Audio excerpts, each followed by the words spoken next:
Já, það komið helgispjall við Rauðaborðið. Að þessu sinni gestur minn Arnar Þór Jónsson, lögfræðingur, fyrrverandi dómari, núverandi varaþingmaður Sjálfstæðisflokksins. Vertu velkominn. Takk fyrir.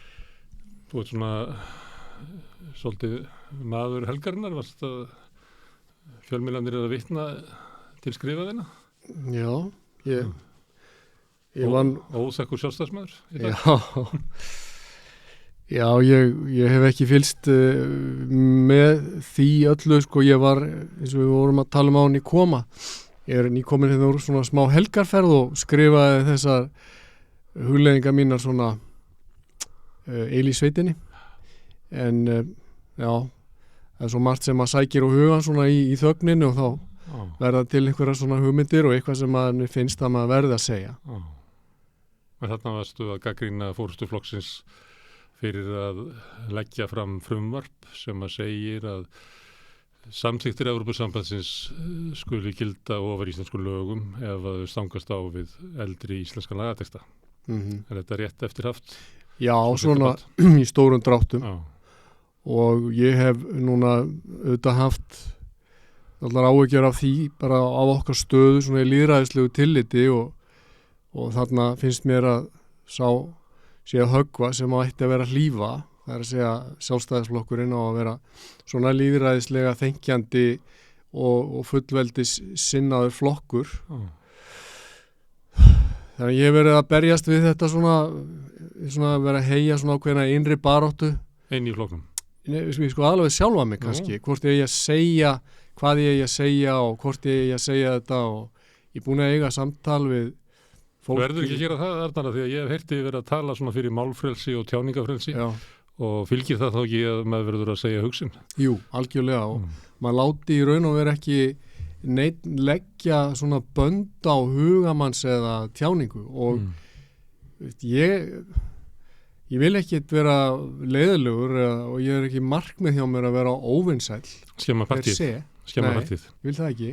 En sumt þarf að segja og stjórnmálaflokkar eru til fyrir fólki í landinu en ekki fyrir fólki sem er að starfa fyrir flokkin eða er í forystu fyrir þessa flokka hverju sinni. Það á engin stjórnmálaflokka og ég hef rödd eins og allir aðrir og ef það á eitthvað gott að geta komið út úr þessu þá held ég að besta leiðin sé að við fáum að segja okkur skoðun og við fylgjum ekki forystumönnum í einhverju blindni eða undirlagi hætti eða meðvirkni, heldur vörum við og segjum hvað okkur finnst að mætti betur fara. Þú heldur því fram að forystan hafi fjarlægt flokkin og notar eiginlega sömu svona Kerksni og Ögmundur Jónasson gerði. Þú leggur til að Sjálfstæðisflokkurinn sleppi sjálfstæðis og heiti bara flokkurinn eins og frækt ára Ögmundur lagði til að vinstri hreyfingin grænt framboð þar sem að væri hvorki vinstri grænt heiti bara hreyfingi framboð. Já. Er þetta mein í Sjálfstæðisflokknum eða er þetta mein í bara stjórnmála elítunni eins og við getum kallað?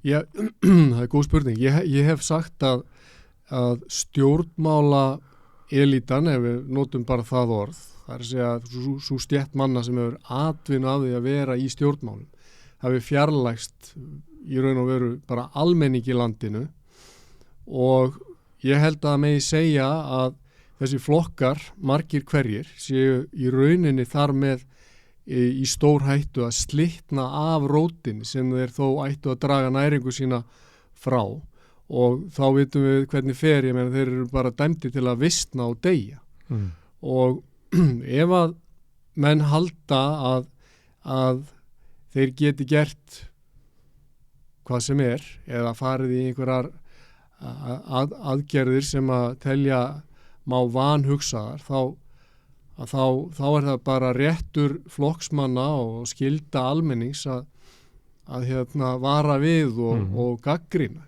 Gaggrinin er í rauninni bara svo, er hún ekki bara svo holl og nauðsynleg? Já, maður myndi halda að stjórnmálaflokka væru eiginlega deglur skoðanaskipta. En þær eru það ekki alveg, það eru lína frá flokks, það eru eins og svona leikskólabörn í bandi, flokkarnir svolítið. Já, og sagði nú við með kona sem er Erlendur Bergi og hefur búið hérna í nokkur ár, Hún vildi nú reynda að meina að Íslendingar væru svona sennilega sko, svo þjóð sem sýnir mestan undirlægi hátt gagvart valdinu og þó að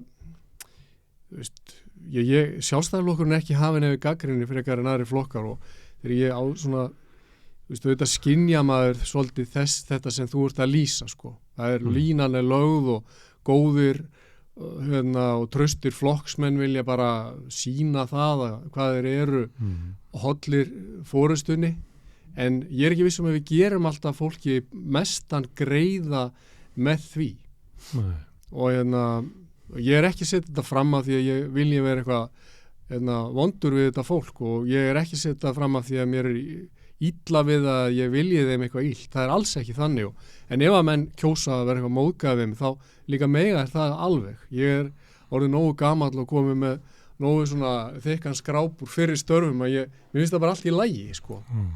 En þú ert ekki svo fyrsti sem að gagnrýni Sjálfstæðisflokkinn að þessu leyti ég man eftir að Styrmir sagði einhvern tímann, ég man ekki hvort hann sagði það bara þegar ég hitt hann eða hvort það var sagt óbyrlega, en hann sagði það var hlakka til þess að þegar hann hætti sem ritstjóri Morgunblaðsins að fara og gefa tíma sinn starfi fyrir Sjálfstæðisflokkinn, en hann hafði komist á því að það var bara engin áhuga á því og það var eiginlega ekkert flokkstarf þarna, þannig að hann fór bara heim í Kópavoginn og vilt áfram að svona gagnrýna flokkinn svona eilítið frá hægri. Já, ég hef talað þetta við, ég meina pappi minn, hann búinn að starfa í Sjálfstæðisflokknum í 60 ár og hann og auðvitað margir aðrir tala alltaf þetta sem fjöldahreyfingu og grassrótina og allt það sko en gamli góði Sjálfstæðisflokkurinn segja þessu kallar. Já, menn voru að leggja til vinnu og fjármuni og allt það og ég lít eiginlega svona á að flokk svona stjórnmálaflokkur sem hefur lifað þetta lengi sem svona margir hafa lagt svona mikla vinnu og alúð við að búa til að má líkjónum við bara stórt skip og eiginlega rándýrt faratæki þannig að sko mér ekki sama þegar að sko mér finnst að við ættum ekki að láta það bara okkur í létturúmi liggja ef okkur finnst að þessu skip það sem vera að beina því af þeirri leið sem að það á að vera á og ég og þú færum við borð í skip til Vestmannaeyja og við áttuðum okkur á því eftir 3 klukkutíma að við værum að leið til Færeyja þá leitum við að vilja segja eitthvað og þannig og sem sagt Sjálfstæðisflokkurinn sko held ég eins og kannski margir aðri flokkar að breytast aldrei úr því að vera þessi fjöldahreyfing og þessi grassrótarhreyfing og verða einhverjum svona öðrum örlögum að bráð sem að hann að verða svolítið svona stofnun flokkarnir kannski allir ríkisvættir og hafa kannski mestan hag af því að einhvern veginn að rækta þá rót sem að snýra að fjárveitingavaldinu sem slíku og þetta ekki hollt sko, lýðræðislega. Stórglæsilegar fjöldarhefingar sem hafa stofnanavæðst á Íslandi, samvinnuhreyfingin var einu öflugasta líklega bara öflugasta fjöldarhefing sem hefur verið til á Íslandi, hún endaði mjög stofnanavætt, fiskina innan þannig að þetta gerist, verkalýðshreyfingin á við sama vandastriða. Kirkjan ég held að ég eiginlega farin að hallast að því að kirkjunni sé ekki greiðu gerðu með því að hafa gert hana ríkis kirkju og það myndi hleypa meiri lífi í hana eins og aðra stofnanir sem þú nefnir ef að það þyrftu að standa á eigin fótum og raunverulega finna þann þann stað sem að það þar sem það eiga traustan grunn til að byggja á. Herðu, þú lentur í þessari stöðu að vera gagnrýnandi inn í musterinu. Já. Og við munum örgulega ræða þína skoðanir og afstöðu þín í stjórnmálum. Ég mun langar að byrja bara á Arnari. Hver er þú? Hvað getur þú sagt mér bara frá uppvextiðinum og uppruna? Ég sagði ég sagði eins og við kona mína þegar ég var svona 25 ára og var að útskrifast úr lagadeildinni að nýbyrjaðar að vinna, ég segi við hana tvennt sem þú þarft að stoppa mig af ef mér dettur einhvern tímann í hug.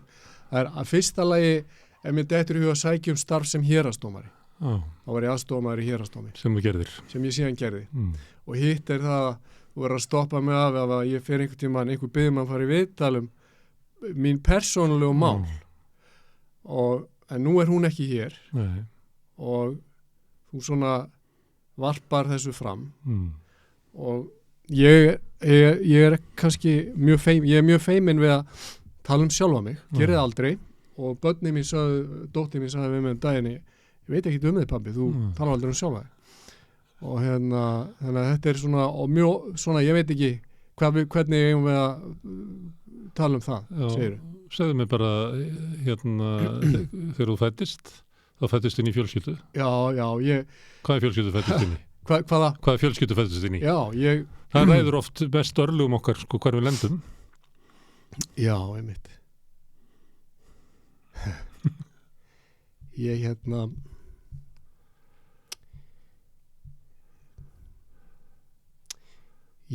veit ekki hvort að ég get bara talað um þetta. Nú, er þetta sárt? Nei.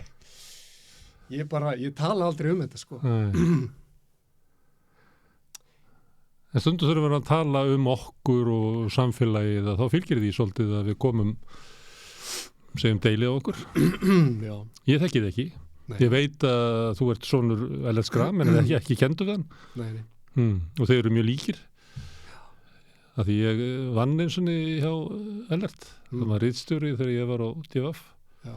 Þannig Já, en sko, erfitt sko, þetta er svolítið, ég veit ekki, það kom mér rosalega óvart sjálfum daginn að þá voru liðin sem sagt 50 ár frá gósin í Vestmanni og og ég sem sagt fæddur í Vestmanni og móðir mín og móður systur og móður foreldrar byggu þar og kom mér alveg svakalega óvart að þennan dag 23. janúar núna í vetur þá ætlaði ég að fara að segja börnunum mínum frá þessu og það eiginlega svona ég gerði mig grein fyrir því að ég gat ekki sko talað um þetta gos Og af hverju það?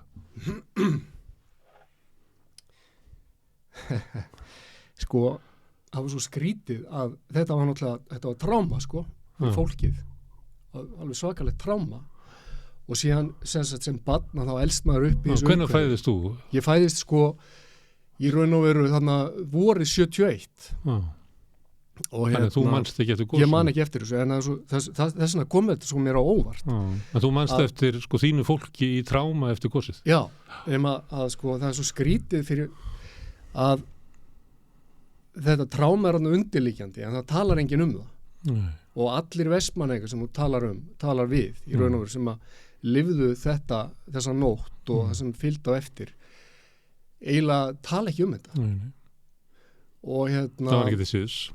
Nei, það var einhvern veginn ekki til síðs og enginn var að barma sér að kvarta en eitt svona en þetta var í raun og veru þegar ég hugsaði um þetta tilbaka að þá í rauninni sleit þetta sko allar rætur hjá þessu fólki og þar kannski hjá mér líka og amma mín og afi sem sagt flutt upp á land og 3 ára síðar skilja þau og amma er einn eftir upp í Viðlagasjóskverfinu upp í Breiðholti og þetta var náttúrulega líka vafalaust rosalega sko líka erfitt að því að þá eru sko yngsta móðursystir mín er allt í hennu komið bara upp í fellin sko úr einhverju vendu umhverfi í fellunum í eyjum og komið upp í sko fellin með kannski einhverjum mest villingum landsins og Ég var að koma upp í fellin á þessu tíma Já Ég held að ég var í 12 ára, það voru 73, 74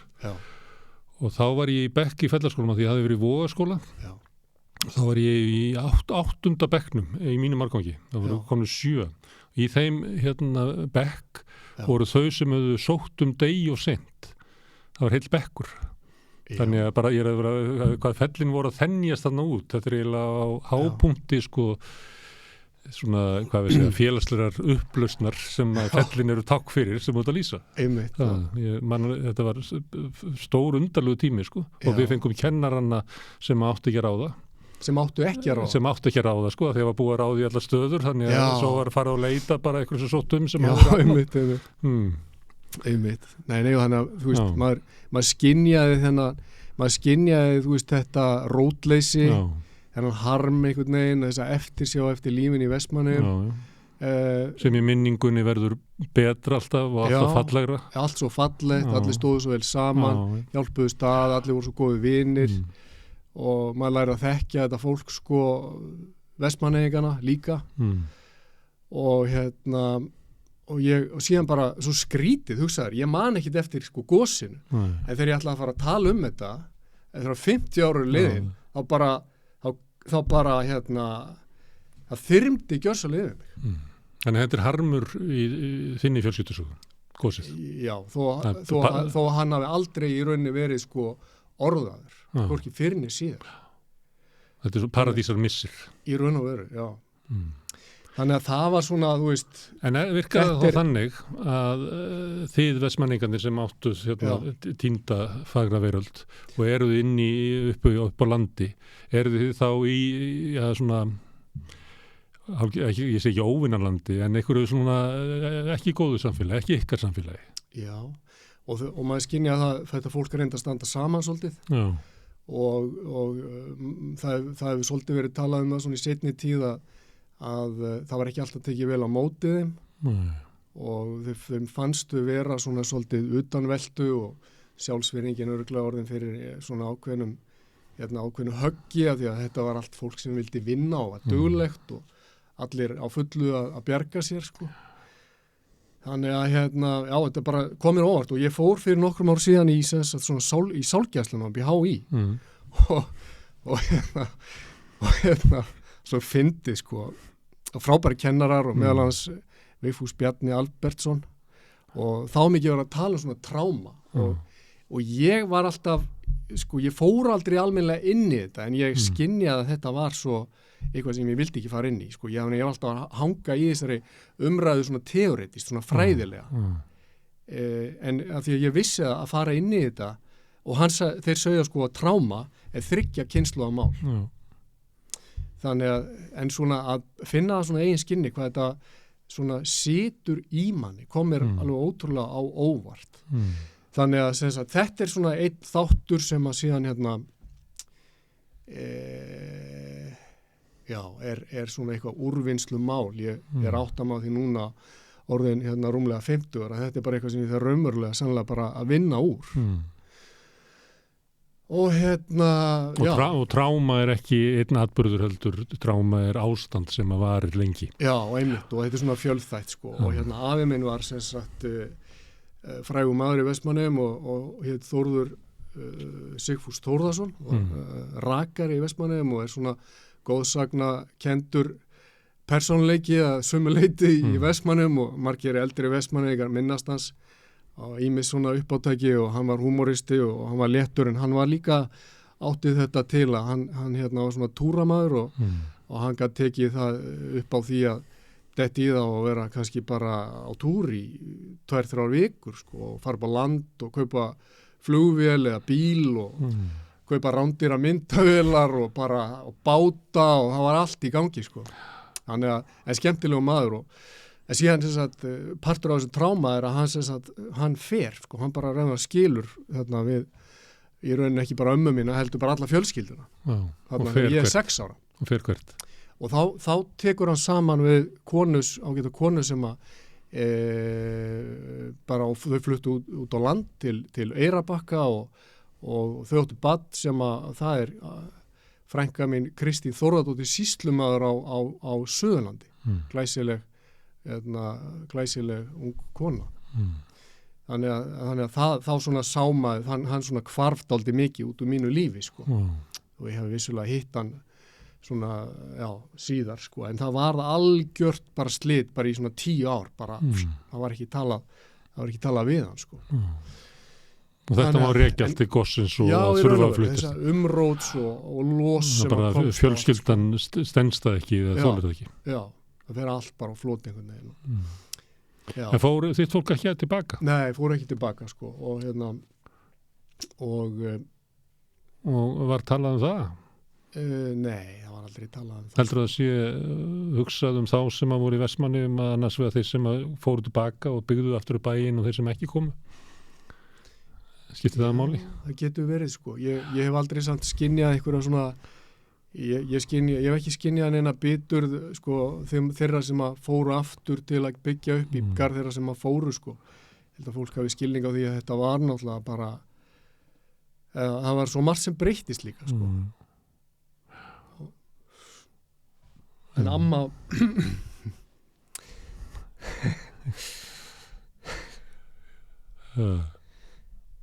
amma þín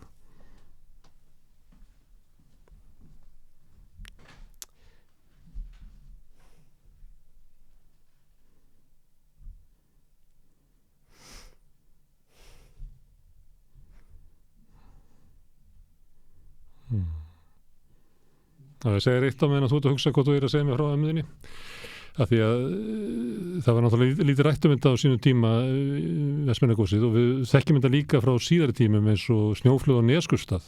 Það hefur verið mjög áhrifamiklar frásagnir af því þar sem fólk að segja frá afleiðingu þess að það var ekki rætt um þessi mál. Svo þegar við kannski komið nær okkur tíma þá meira unnið úr svona áföllum í svona bæjarfélögum. En ég man eftir ein rannsókn á fólki, félagsleg rannsókn á fólki í Vestmannaeyjum sem að tengdist risastóri erlendri rannsókn sem að Nóbelsson hafi stóð að meðal annars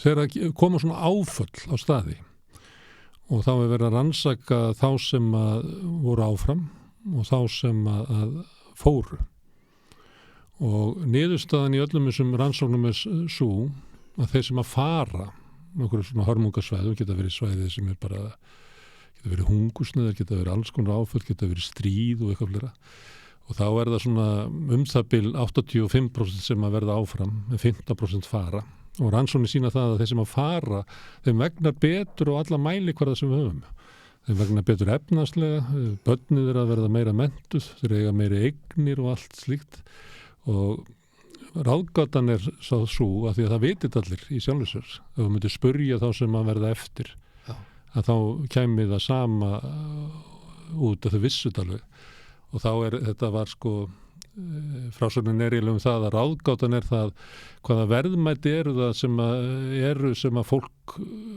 er áfram sem að yfirgefur ekki því að ef það eru efnaðslegur ávinningur á því að fara herri menntun barnanna þinna og eitthvað svoleiðis og við vitum þetta svona meira og minna að þá ætti spurningin að vera hvaða verðmæti eru það sem við sækjumst eftir með því að vera áfram Já. Og með þetta í hug þegar þú ert að segja frá þessu því það er augljóst hvaða gríðarlegu verðmæti það voru þínu fólki sem var samfélagi sem að varðanna þó svo að þau hafi ekki ratað aftur Skilur hvað ég meina? Algjörlega og þetta er nú svona mál sem að er hægt að ræða líka sko það er að segja þessi tveir hópar sko, það er að segja sko fólki sem að getur hugsað að vera hvar sem er og vinna hvar sem er en síðan þeir sem að vilja bara vera í einhverjum heimahögum og eiga sér rætur og allt það sko. Svona sækja þá í eitthvað samfélag sem mikið talað um það sko svona sérstaklega á þessum tímum þar sem að allt er svo markaðsdrifið og bara peningarnir eiga að stýra okkar lífi og Þú kannast umræðinu í kvótakerfinu þar sem að kvótin er bara tekin frá þingari og þá er talað að fólk geti bara flutt suður eins og það sé núllverðmæti í samfélaginu á þingari sko. Þannig að við getum orðið svona ansi miskunnlaus í nútímanum sko. Já, algjörlega En hvað sér alltaf að segja? Nei, ég ætla bara að segja ég átta mig á því að ég get ekki ég á mjög erfitt með þetta en sko, amma mín var hárgreiðslukona í Vestmannaeyjum og bara dugleg og stóð með mér Mættu alveg upp á ömmunni? Ég er bara eins og einhver kjúklingur ég get ekki Það er bara eins og því næska sé bara jarðsprengjusvæði þetta er bara ég ræði ekki við þetta Já, svona að hluta til já mikið hjá henni En þú virkar á mig eins og þú kemur einhver leiti svona beglaður út reskunni. Ekki alveg með svona skýra og sterka sjálfsmynd. Þú kemur ekki svona, hvað við segja, vel nestaður tilfinningarlega. Hvað séu vel? Ekki vel nestaður tilfinningarlega. Nei, sennilega ekki, sko. Og en þetta er ekki eitthvað sem að maður svona sem að ég er mikið að velta mér upp úr, sko. Og og hef svona kosið að Ég held reyndar að ég ætla að fá að leiðrétta þig núna, Arnar, ég ætla að fá að leiðrétta þig. Ég held að þetta mikið að velta þessu fyrir þér. Þú heldur þessi ekki farið í sálgæslu í háskólanum nema út af þessu. Já, einmitt. Nema sko, ég kannski nýtti mér það ekki nógu vel eins og ég segi, því að ég kaus að vera sko fræðimaður lífi, sko, en ekki einhvern veginn sko fara nægilega vel inn í þetta. En jú, ég held að sé alveg, auðvitað er það rétt hjá þau, Gunnar Smári, að maður fer út úr sko, auðvitað þetta sko upprunnin og æskan og allt þetta sko mótar mann, svo sko bæði meðvitað og ómeðvitað. Maður losnar aldrei við litla drengin, sko, maður drustast með hann alla sína hefi. Já, maður dröslast með hann. Maður verður að hafa eitthvað frið með honum og ekki getur maður að skilja hann eftir afskiptalausan. Já, en svo ekki getur maður heldur látið að stjórna sér, sko. Maður getur ekki gert það, sko, og ég man alveg að svona sem barna þá var ég farin að tala alveg sko við sjálfa mig, bara, þú veist, ég ætlaði að taka ábyrgð einhvern veginn og vera svona, hafði svona ákveðnar hugmyndur það, svona hvernig ég ætlaði að lifa lífinu og allt það, sko. Og þú veist, það má ekki skilja þetta þannig að ég hafi átti eitthvað erfiða æsku. Ég myndi aldrei segja það, sko. Ég, sem sagt, þetta var þannig að þegar við komum frá Vestmannaeyjum að þá tekur sem sagt Jón Guðmundsson á móti okkur frá, hann bara er kominn hann til Þorlákshafnar og þá er mamma byrjað að hitta hann og hann síðan ættleiti mig þegar ég er orðinn sko 6 ára gamall og bara hefur eins mér mjög traustur bandamaður í lífinu, sko. Og hann er svona sjálfstæðis maður af gamla skólanum og við gætum sagt að hann sé svona ef þú getur ímyndað svona gamaldags sjálfstæðismann úr íhaldsarmi þess flokks, þá er það hann. Þú veist, maður slökkti ekki á þjóðsögnum þegar það var að spila hann á sunnudagskvöldi og gekk vel allt og axlaði ábyrgð og var skildurækin og allt þetta, sko. Þetta hefur hann kennt mér og svona og verið svona þetta er þessi típa, sko, sem að vill bera aðra, sko, en ekki vera baggi á öðru fólki og þannig að sko þetta var, þú veist, þessi kapli í mínu lífi, sko, eftir að við mamma tekur saman við Jón og þau giftast og þetta er ekki trámaði, sko, í mínu lífi, alls ekki, sko. Og Heldur það eitthvað sem hefur gerst áður, sem er eitthvað ógert? Já, ég vil í raun og veru, bara ég er að átta mig á því, eins og ég segi, á 50 ára goslókaafmælinu og ég er að átta mig á því í þessu samtal okkar að það er eitthvað þarna sem tengist, sko, einhvern veginn meira kannski í Vestmannaeyjum og þessu sem að var ekki, sko. Og 6 ára þegar að Jón ættleiði þig, þá ertu náttúrulega orðinn gamall, það er það til þáttaröð sem heitir 7 ára, sem fylgir fólki alltaf á 7 ára fresti, bresk þáttaröð, ég held að fólki sé að nálgast 70 núna. Í fyrsta þættinu sem að tekinu uppbyggt í mann á 7. áratugnum, að þá var ástæðan fyrir þau tóku 7 ára börn og vildu fara að átta sig á svona bara viðhorfur og afstöðu og þá var frasi sem fylgdi því, gefðu mér 7 ára barn og ég skal segja hvað verður úr því. Og þá er hugmyndin sú að þegar við erum 7 ára þá erum við að stæðstu leiti mótuð. Merkilegt. Nú tala ég við þig, Gunnar Smári, eins og þú sért bara sálgætiri minn. Og þó ég viti að þú hugsaðlega allar að útvarpa þessu með einhverjum hætti. Það er allt í lagi, ég get alveg gert það. Og þú sért, við séum ekki endilega á sama bát í pólitíkinni, þá skynja ég, við erum menn og ég skynja það að þú ert alveg heill maður, sko, ég get alveg talað við þig. Að sko, því hún nefnir þetta, ég man að þegar ég er 6 ára, mamma fyrir að tala um þetta við mig, að það er að fara að ættleiða mig. og að fara eitthvað eins og köttur í kringum heitan graut sko, í kringum þetta, að þá, ég oft hugsaði, þá ég 6 ára og ég skildi ekki okkur hún gæti ekki bara tala við mig eins og ég fullorðinn maður. Af því að ég man það að mér fannst ég bara hafa alla burði til að geta skilið þetta og rætt þetta eins og fullorðinn maður. Ég skildi ekki býta okkur hún að tala við mig eins og ég sé barn. Ég bara náði ekki. Af því að svo amma til dæmis tala alltaf við mig eins og ég var í fullorðinn. Og fólk talaði alltaf við mig eins og ég var í fullorðinn. En þarna var allt í henni farið að tala við mig eins og ég var í barn. Ég bara, ég hef aldrei, ég hef mjög oft hugsað það. Það þetta mörg börn sem eru þannig, þeir vilja ekki vera börn. Já. Það eitt, barnabarni okkar þannig að Huginn heitir hann. Já. Hann var aldrei einhvern veginn, ég myndi ekki segja að þolað að vera barn, en hann er þetta hlutverk að vera svona settur niður, hann er aldrei líka. Nei. Hann vill að sé tala við sig og að sé aktað eins og hann sé bara manneski svo hinnir. Já. Það veist, þannig að aldrei, erst þú ekki svolítið þannig að þú hefur alltaf verið? Jú, ég þoldi ekki að vera unglingur, það var leiðilegasta æviskeið að vera unglingur sko. Ég bara átti maður að vera í einhverju hlutverki og samsama sig með einhverju tísku og vera eins og hinnir og einhvern veginn og ég var samt ekki orðin fullorðin og ég hataði að vera unglingur. Herðu, förum við á unglingsárin. Það er stundum við að vera svona komið til manns, það er svona 16 ára. Hvaða ári er það þegar þú ert 16 að fara í menntaskóla? Já, þá er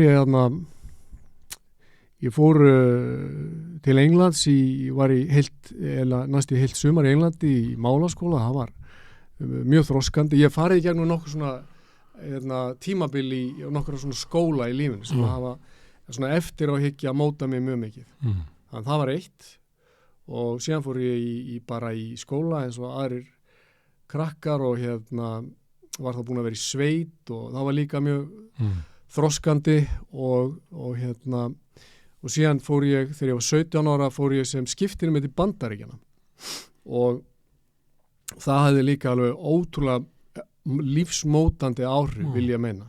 Og hvert til Bandaríkjanna? Já, ég fór til Denver í Colorado og ég var fyrst settur í skóla þar sem að heitir Columbine og var síðar frægur eiginlega að endemum bara það var hræðileg skotárás í Columbine og þannig að ég var þar í nokkra daga en fólki svona sem að ég bjóð þarna hjá fannst að þetta hentaði ekki svona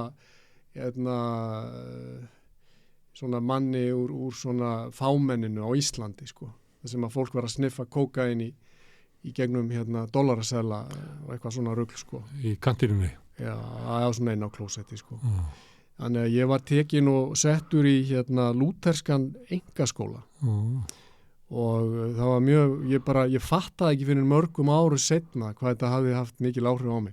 Við lásum sko Shakespeare, nokkur leikrit eftir Shakespeare og við lásum Bjólfskviðu sem var mjög merkilegt að því að það var svo margt í því fornenskunni sem að ég skildi og við lásum kommunistávarpið og bara alveg ræddum það og það er svolítið skrítið að hlæja því en ekki að Bjólfskviðu.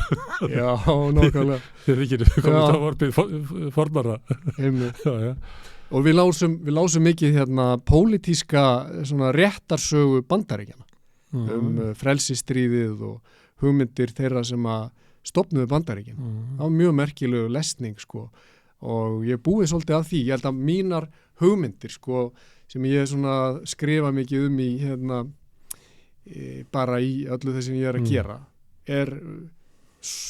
það eru sóttar þangað. Þú ert Kristinn Íhaldsmaður frá Bandaríkjunum. Já, ætlum ekki að segja það. Því að svo vorum við líka náttúrulega að stúdera biblíuna. Við vorum í það sem ég sko Bible study sko tvisvar í viku. Þannig að ég hafði líka bara mikið gagnað því og margt sem að bara var svo frábært í því sko. Ég átt frábæra konu, ég kynntist henni þegar ég var 19 ára. Og hún heitir Hrafnhildur Sigurðardóttir og eitt af því sem ég lærði sko, í Bible study í Bandaríkjunum, þá sögðu sko krakkar, í góðu hjónabandi þá þetta ekki þannig að þið mætist á miðri leið. Það ekki nóg sko. Þetta þarf að vera sko, það þarf að vera overlap sko. Þannig að þú ferð eins langt og getur til móts við makaðinn og hún vonandi til móts við þig. Því þá eigið þið sko 50% saman og þá eru þið með eitthvað til að byggja á.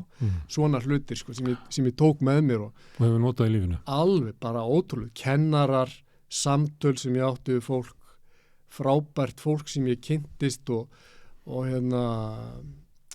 góði bandaríkjamenn, svona hjálpsamir, alveg það bara, ég kynntist svona mörg við því besta sem bandaríkinn hafa upp á bjóða og þess vegna verð ég ennþann dag í dag svona hrekkjótt við þegar ég heyri fólk segja hvað bandaríkinn séu heimskir og fordómafullir og ömulegir og vitlausir og allt þetta sko, því að þessi heimur sem að ég kynntist þarna var alltaf öðruvísi sko, hjálpsemin og náungakærleikurinn og allt, þetta fólk vildi allt fyrir maður gera sko, þetta var ótrúlega merkileg reynsla sem ég búið að. Það mjög ríkt í Bandaríkjunum, svona samfélagslega ábyrgð, mikið til byggð í kringum líka svona söfnuði, ef fólk í öflugum söfnuðum, þá getur það verið mjög sterkt. En svo getur kannski stærri heildirnar í Bandaríkjunum geta verið alveg ótrúlega heimskar. Ég held að ég mitt komin inn í svona stórborgir eða þá, eins og Laxness sagði það ekki, að þar getur maður hvergi meira einmana heldur en í einhverju slíku umhverfi sem enginn þekkir mann og öllum einhvern veginn sama sko. En þetta svona hverfa samfélag og þetta small town samfélag í Bandaríkjunum að mörgu leyti bara svo að veitir manni svona ákveðna von bara, við getum hjálpa hvert öðru áður og komst þetta fór ég á Facebook síðan þeirna og var að netta mynd svona til að geta notað hengja á þáttinn og þá sá ég fjölskyldumynd og hvað þetta 5 börn þeir eru svolítið eins og Kristin Íhaldsson bandarísk fjölskylda það ekki margir sem með 5 börn kornut fólk þetta bara gengið ótrúlega vel sko við Hrafnhildur þetta var nú ekki einhver svona meðvitu stórkostlega ákvörðun að hlaða niður börnum en þau voru bara, þessi krakkar eru bara hvert öðru skemmtilegra og betra og þetta gekk vel, hann að við bættum alltaf við og engin ástæð til að hætta og við hefum 5 börn sko og þau eru núna elsti sennilega 26 ár gamall, hann fættist í Vínaborg þar sem að ég var í lagnámi og kona mín var í söngnámi og voru þar í 1 ár og hann fættist þar og síðan eigum við eitt sem klára BS í verkfræði, 22 og dóttir okkar að vera stúdent í vor og hún þá 19 að verða og svo eigum við eitt sem að klára gagfræðaskólan og þá á 16 ári og síðan eigum við eina sem 10 ára þannig að en sem svo spiltu stafum auðvitað aldraða foreldrar sem eru eftirlátssöm og líka eldri í systkinum heldur betur sko, en mér finnst það mjög fyndið og nefnir þetta, það væri þetta búið til alveg svakalega örugglega stereotypu mig sem svona einmitt Kristinn íhaldsmann alinn upp í Bandaríkjunum sem að tileinka sér þann lífsmáta Þú ert Kristinn? Ég það sko og það frá upprunum með Vestmanninga voru náttúrulega mjög trúaðir? Já, mjög trúaðir og maður alinn upp mikið í þessu sko, bara ekkit í einhverjum, við fórum ekki til dæmis mikið í kirkju en eitt svona en maður átti bara svona fallega stundir á kvöldin og signað áður fórst í öllabólinn algjörlega, það var akkurat þannig sko og síðan auðvitað bara svona með þegar maður verður sko unglingur þá varpar maður þessu frá sér og telur sér vita allt og ekki þurfa á einhvern veginn eina að halda og síðan verð ég fyrir því að móðir minn sko hún sem sagt lést þegar ég tvítugur og þá stóð maður svolítið frammi fyrir því sko að ég er ekkit svona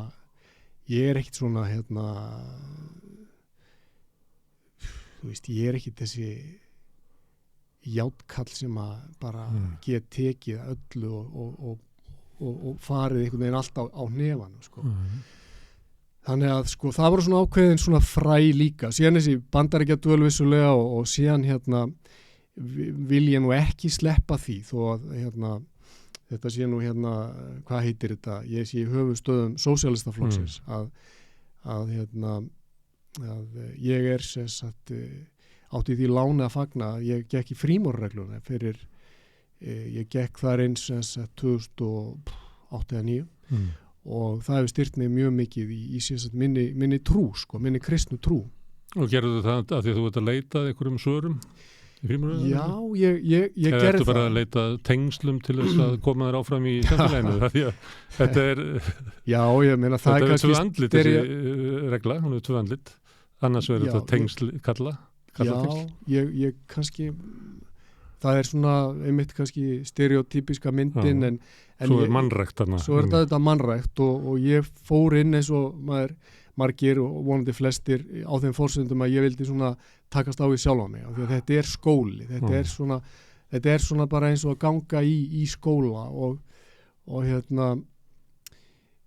þannig að það hefur verið mjög lærdómsríkt ferli sko og skemmtilegt og þroskandi og styrkjandi. Þannig að þetta er nú svona þessi trúalegi sko bakgrunnur fyrir utan náttúrulega allt það sem að dynur á manni á lífsins leið sko og Sjálfstæðisflokkurinn, hann hefur verið sumir líta á hann að vera vörður fyrir kristna trú og kristin gildi, getur verið sagt. Það hefur svolítið verið að ýta þessu út, stundum koma tillögur þetta á landsfundum og síðar árin hefur þessu verið ýtt út, eins og menn viljið þetta ekki. Nei, menn eru feimnir við þetta og auðvitað í þessu samfélagi nútíma sko þá eru menn, trúmál eru feimnismál, það er svo skrítið. Já, meðan til dæmis kynferðismál eru það alls ekki. Það er bara orðið eitthvað sem að fólk á bara að ræða bara á þess að blikna að blána sko en trúmál hafa verið gerð að feimnismáli og það á sér ýmsar sjálfsagt skýringar og vafalaust eru trúabröðin sjálf ekki saklaus af því að hafa vakið upp hjá fólki alls konar andstöðu og mótþróa við kennivald og allt það sko og moraliseringu og allt það en það er í trúabröðunum og er ákveðin svona skýr og tær kjarni sem að við megum ekki henda út sko þó að við viljum hugsanlega ekki sitja undir einhverjum siðapredikunum. Vandamálið okkar í dag er að við fáum kannski siðapredikanir okkar sko annars staðar frá og ekkit endilega frá fólki sem stendur á sjálft á mjög traustum grunni og það er líka þannig að við getum ekki lifa án trúar maðurinn.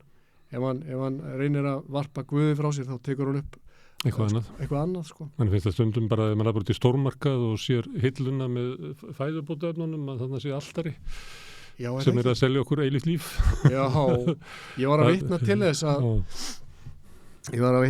að sko að Aristóteles hann sagði að sko gott líf er byggt á dygðum, það er að segja og meðal annars á hugrekki og visku og réttlæti og hófsemi en að líf sem að sko svona huglaust líf þar sem við erum alltaf að flýja hættu eða reyna að rækta þetta musteri sko og forðast hann með dauðan Aristóteles gaf lítið fyrir það og Roger Scruton sem er nútíma heimspekingur sagði að sko að það væri til lítils að rækta sko þetta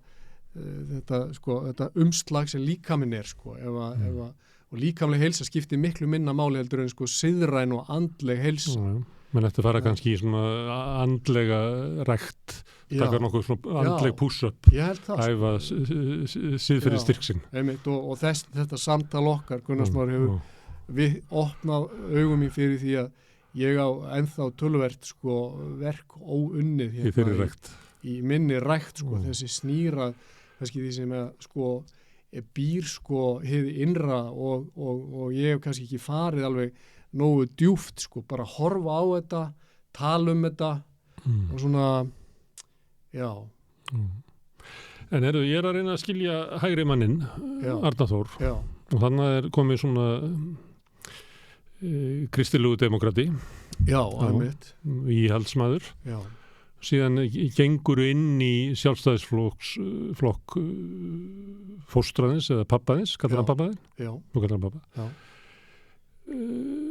En hvað er það svona er þetta eitthvað svona hugsjónir, sko, svona, myndur þú segja, kannski á menntaskóla árunum eða tókstu þátt í pólitísku starfi þá? Nei, ég get ekki beint sagt það, sko. Og hafði aldrei hugsað mér að fara út í neitt sem að tengdist pólitík, sko. Ertu ekki svona félagskall svona? Ég var það ekki, en ég kannski var það núna svona á seinni árum. Að ég er mjög mikill svona, mér líður mjög vel bara einum. Ég geti verið einhver, ef ég til dæmis bara lent á Eyðeyju, skipbrotsmaður á Eyðeyju, það verður bara ekkert vandamál. Og ef ég er í gæsluvarðhaldsfangi bara, það er ekkert vandamál. En ég... Það gæti læðst staðir, ég má skjóta inn, sko. Ég gerði eina tilraun á þessu. Já. Ég sat af mér dóm, 10 ára dóm, eða sat af mér sekt fyrir ég held að við verið út af þessum meiðurðamálum sem alltaf verið að dæma okkur í Kanada blaðaminni. Þannig ég ákvaði að setja af mér. Bara okkur þrákelkni að ég vildi ekki borga sektina og líka forvitni. Já. Þetta hafði alveg ótrúlega árið á mig. Ég geti ekki lýst þessu, sko. Ég fannst bara á öðrum degi ég vera eins og stóllinn sem ég var að horfa á. Það er bara, svona vitundmanns verður bara svo, að maður þarf eitthvað áreiti, sko. Maður þarf áreiti? Já, ég geti sagt eins og þú. Ég geti alveg verið bara endalaust, mér er aldrei leiðst og ég geti tel mér bara búa af ríku, innra líf og allt það. En það að vera lokaður inni og hafa ekki valkostinn, þá allt í hennu bara þrengjast veggirnir að sér, sko. Þannig ég varaði við að óska eftir því að takk fyrir það. Ná góður í gæsluvarðhaldsvist. Þetta er svona merkilegt, sko. Ég er raun og veru, þú spyrð, sko, er þetta einhverju hugsjón? Ég vil kannski ekki sleppa því alveg að ræða þetta. Jón er mikill, hann er svona íhaldsmaður. Af þeim armi. Ég síðan ég var orðin, sko, af því hún nefndir Ellert, að ég er orðin örgulega 12 ára þegar ég veit bara hver hann er, skilur, ég vissi ekkert hver pabbi minn var og ég er 6 til 12 ára bara daglega að glíma við þessa spurningu, hver er þetta? Er þetta einhver ræðilegu maður? Ég meina, var þetta ofbeldismadur sem að mamma gæti ekki búið með eða hvað, fór á ímynd sem er alls konar, sko, hluti. Það lítur að haft áhrif á því að vera við kvöldverðarborðið og bara tilheyra hálfu. Já, hálfuleiti ertu útlendingur eða utanakomandi. Já, ég var það. Ég upplifði mig, sko, sem utanakomandi, sem svona olbúabadd, sko, sem ég veit ekki hvort að menn er allir sáttir við að heyra það, sko, en þetta er upplifunum og kannski ekki óeðlilegt. Og nema síðan fæ ég að vita þetta 12 ára og þá fer ég að lesa mikið, sko, sem þessi maður er að skrifa. Ég les þessar ritstjórnapistla og allt það, sko. Ég var farin að fylgjast með ég svona eftir á að hyggja daglega með pólitík, sko, þegar ég er orðin þetta 12 ára gamall. En Ellert ætlaði að breyta sjálfstæðisflokknum þegar hann var yngri maður. Hann er til í ákveðinni kynslóð sem hann vildi breyta og varð svolítið undir. Já, það er náttúrulega ekki, ég er eiginlega að horfast í augu við þá staðreind að það er ekki hægt að breyta hann. Ég held að ég sé svona... Þú veist hvað varðum Ellert? Það enda í Samfylkingunni? Já, ég hef oft við höfum átt samtölum það, sko, ég skal segja það á eftir en ég held að það mætti lýsa honum svona frjálslindum sjálfstæðismanni á þeim tíma, hann hefði tilheyrt svona frjálslindis arminum, sko.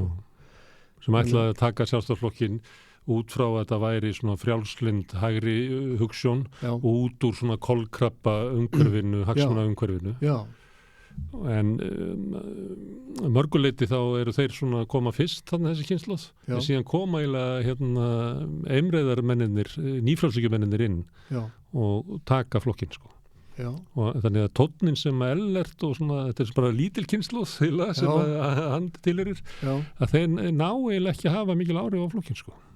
Frekar kannski hvað það sem flokkurinn vill vera, vill lítið út fyrir að vera en maður fannst þeir svo þeir hafði aldrei haft teljandi áhrif á hann, sko. Nei. Einmitt. Þannig að þetta var áhugavert svona eftir á að hyggja hefur maður verið svona að hugsa pólitík í allan hennar tíma og það hefur haft, ég vil segja ég vil auðvitað ekki sleppa því að þó að hann hafi nú ekki verið þáttakandi í mínu, sko, uppeldi en eitt slíkt, þá hafði ég þá var ég undir miklum áhrifum á þessum hugmyndum, þessum frjálslindu hugmyndum hans. Já. Sem hann stóð fyrir. Já. Segðu mér, varstu að lesa hann áður og hittir hann? Já, það góð spurning. Já. Manstu þú að hittir hann fyrst? Já, ég man það. Það er ekki margir sem hafa lent í þeirri lífsreynslu, en þú verður að segja það. Hvernig er að hitta pappa sinn, hvað var hann gamall? Ég verið svona 11-12 ára gamall. Og það var svona, já, sko, hvað var það? Var það svona, ég veit það ekki, er það hugsanlega, sko, ég nú bara hugsa upp átt, sko, þannig er þetta hugsanlega, sko, eitthvað svona traumatiserandi reynsla líka, sko, ég meina, það lítur að vera skrítið, en allavega, ég hitt hann þarna, ég er orðin þetta gamall og þá er ég búin að vera að lesa vissulega það sem hann hefur skrifað og mér fannst hann svona góð fyrirmynd, flottu kall og stór glæsilegur maður, mikil hetja, svívirðilegt keppniskap, hann gat unni leiki fyrir KR bara með frekjunni, það var þannig. Já. Þannig að ég held, og dreigið alla með sér, það var náttúrulega inn á fótboltavellinum bara, það maður sá að bara holdgerðist það sem hann var að hugsa og það varð. Já, þú varst eftir því. Já, ég man þú sást þetta sjálf. Sem var lítill. Já, einmitt. Og svo man ég bara, hann er náttúrulega stórglæsilegur maður. Já, algjörlega. Og ég var einmitt að segja við konuna mér, ég var að ræða þetta við hana daginn, að þetta eitthvað sem að ég get alveg talað sko, að ég var einmitt að tala með hana, ég segi svona við hana, sko, ég held að ég hafi, sko, sem svona unglingur og barn, þá hafi ég svona sett hana okkur svona stall, sko, og og ég er ekkit viss að það eitthvað sé ósvonlega hollt. Ekkit það stendst það enginn, sko. Nei, og maður fyrir einhvern samanburð og það er ekkit jákvætt, sko, við það. Maður þarf það sé gott að geta séð að fólk er alveg hold og blóði og breyst og misefnað og allt það, sko. Þannig að, já, ég átti síðan bara ágætt svona bara fullorðins samband við hann, sko, við hittumst oft og höfum átt bara frábær samtöl í gegnum tíðina og spilum til dæmis skvass saman og fleira og nú er hann nú blessaði kallinn svona orðið aldraður og veikur. Já. Og er hugurinn að fara. Já. Og það er alltaf sárt fyrir aðstandendur. Jú. Að sakna fólksins sem að maður er við hliðina. Já. Þetta er nú samt bara, auðvitað er þetta bara partur af svona bara lífsins gangi og maður getur ekki verið eitthvað svona harmislegin yfir því að maður sjáu eldra fólk svona nálgast það alltaf að vera að hætta keppni ef maður má orða það þannig eins og Pétur Kristjánsson sagði en staðreyndin er svo náttúrulega að eins og í hans tilvilli að heimsmeistara lið til dæmis Breta Englendinga 66, þeir eiginlega stimpluðu sig út allir það bil á þessum aldri með Alzheimer og mjög margir með Alzheimer. Þannig að sko þetta er skallamaðurinn. Já, ég held að það geti þú segir þetta, þá bara ég held að við fáið skalladaboltan eins mikið svo velist. Já. En ég viðkenni það, mér finnst það svolítið svona ég er eitt af því sem ég er stundum að gluggi á kvöldin er endurminningar, hvað heitir þetta? Þetta hugleiðingar Markúsar Árelíus sem var Rómarkeisari og hann segir á einhverju stað að þetta er lítils að rækta líkamann, sko, því að við hefum enga tryggingu fyrir því að hausinn, sko, endist og það er leiðilegt ef að hausinn fer á undan líkamann. Þannig að ég er svona búin að er að slaka svolítið á bara, þetta hjálpa mér að þess að slaka á bara með allt sem heitir svona líkamsrækt og svona. Þú ert nú vel á þig komin. Já, ég er ágætlega vel á mig komin og hefur hugsað mjög vel mig, sko, en ég var að segja við svila minna því við vorum í svona helgaferð helgina að sko, þetta skiptir einhver máli, hvort að ég hleyp marathón eða ekki. Ég er jafn dauður, sko, áttræður fyrir því, sko. Og kannski betra að hafa bumbu heldur en að missa hugan. Já. en svo hefur maður ekkit val, maður verður bara að reyna átt sig á því sko. Herðu, en ef við verðum að búa til söguna Arnar Þór með 2 pappa sem báðir tengja Sjálfstæðisflokknum, annars vegar svona maður tengdur svona flokksstarfinu býst ég við með algjör traust, aldrei að svíkja flokkinn og eitthvað svoleiðis, og svo ertu með hinn pappan sem svona uppreisnar maður innan flokksins og fer í eitthvað fætikinn af flokksins og tapar. Hann var náttúrulega erfðaprins á sínum tíma og hvað varst þú manstu eftir því þegar hann vék sæti á listanum í Reykjavík? Þá mata hann það svo að það gengi ekki að Sjálfstæðisflokkurinn byði frem í Reykjavík án þess að þar væri fulltrúar verkalýðshreyfingarinnar.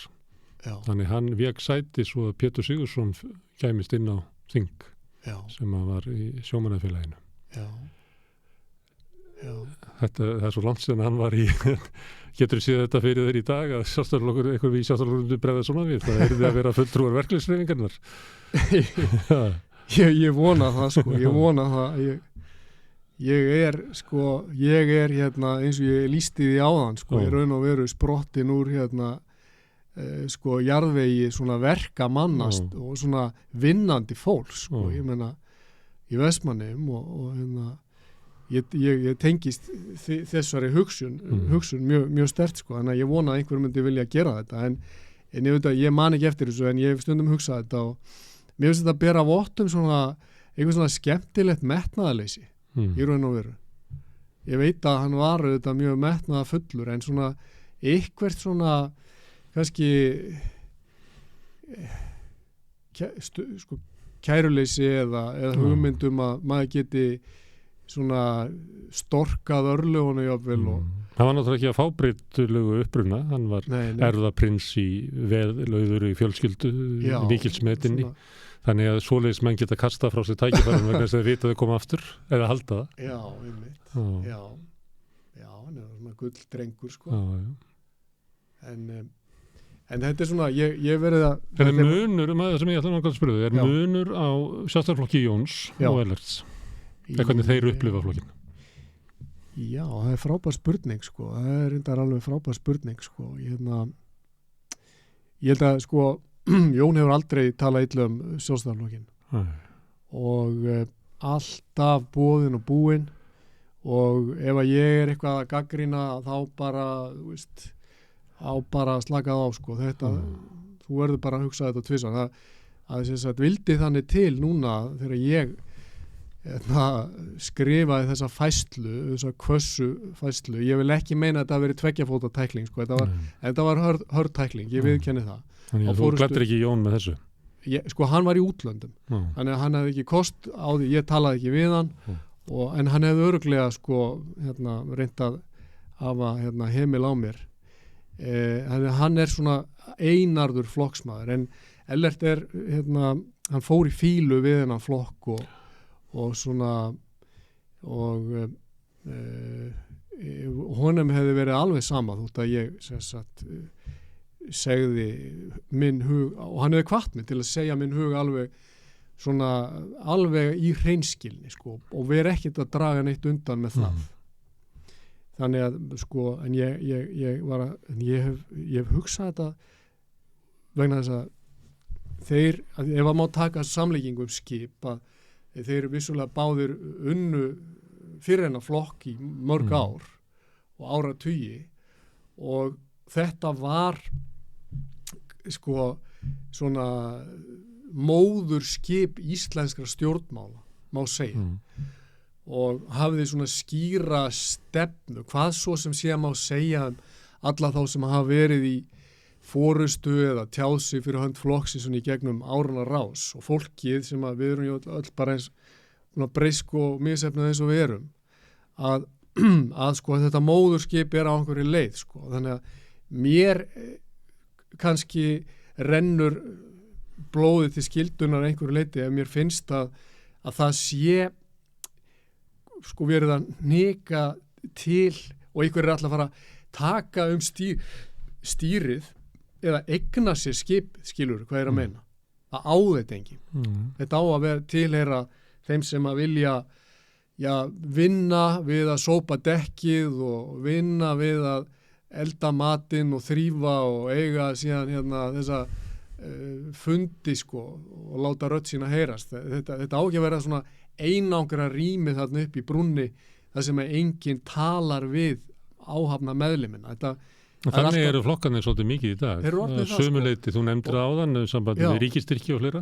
Það gerir það náttúrulega verkum að forysta flokksins ekki háð grasrótinni, ekki peninga en eitt. Nei. Þú bara geta rekið það sjálfur og bara tekka frá ríkinu. Já, og sko samlíkingin... Og svo selja þér lóðina í kringum Valhöll vanda meiri pening. Já, einmitt. Það er bara staðreind. Ég held að það megi bara segja það. En sko samlíkingin við skip að mörguleyti svo góð, því hún er líka klassísk og Grikkirnir voru líka að sjá fyrir sér ræddu stjórnmálin sem þetta sko, við erum á siglingu og við erum með sko einhvern sem heldur stýrið en hann er þar bara því að nýtu trausts fólks tímabundi, hann á ekki þessa stöðu og síðan erum við með hásetana og allir eru svona partur af lýðræðin er að menn eru að ræða hvert eða stefna og menn er að keppum að komast að stýrinu, komast að stjórninni. Þetta er hinn daglegi veruleiki stjórnmálana.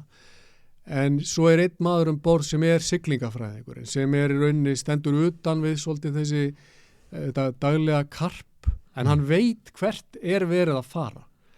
Það er hugmyndafræðingur flokksins. Í raun og veru, það er hugmyndafræðingur flokksins. Og hvað er það, hann er Solsteinn?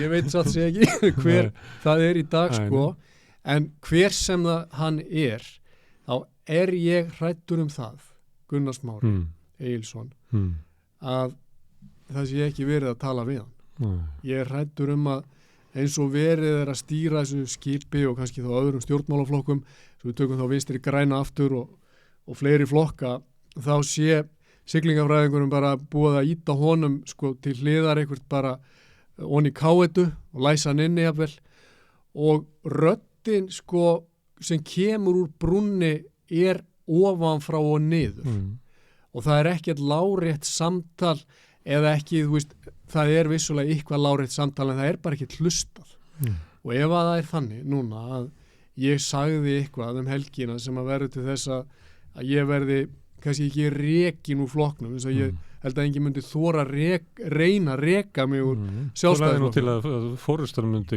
fara úr flokknum?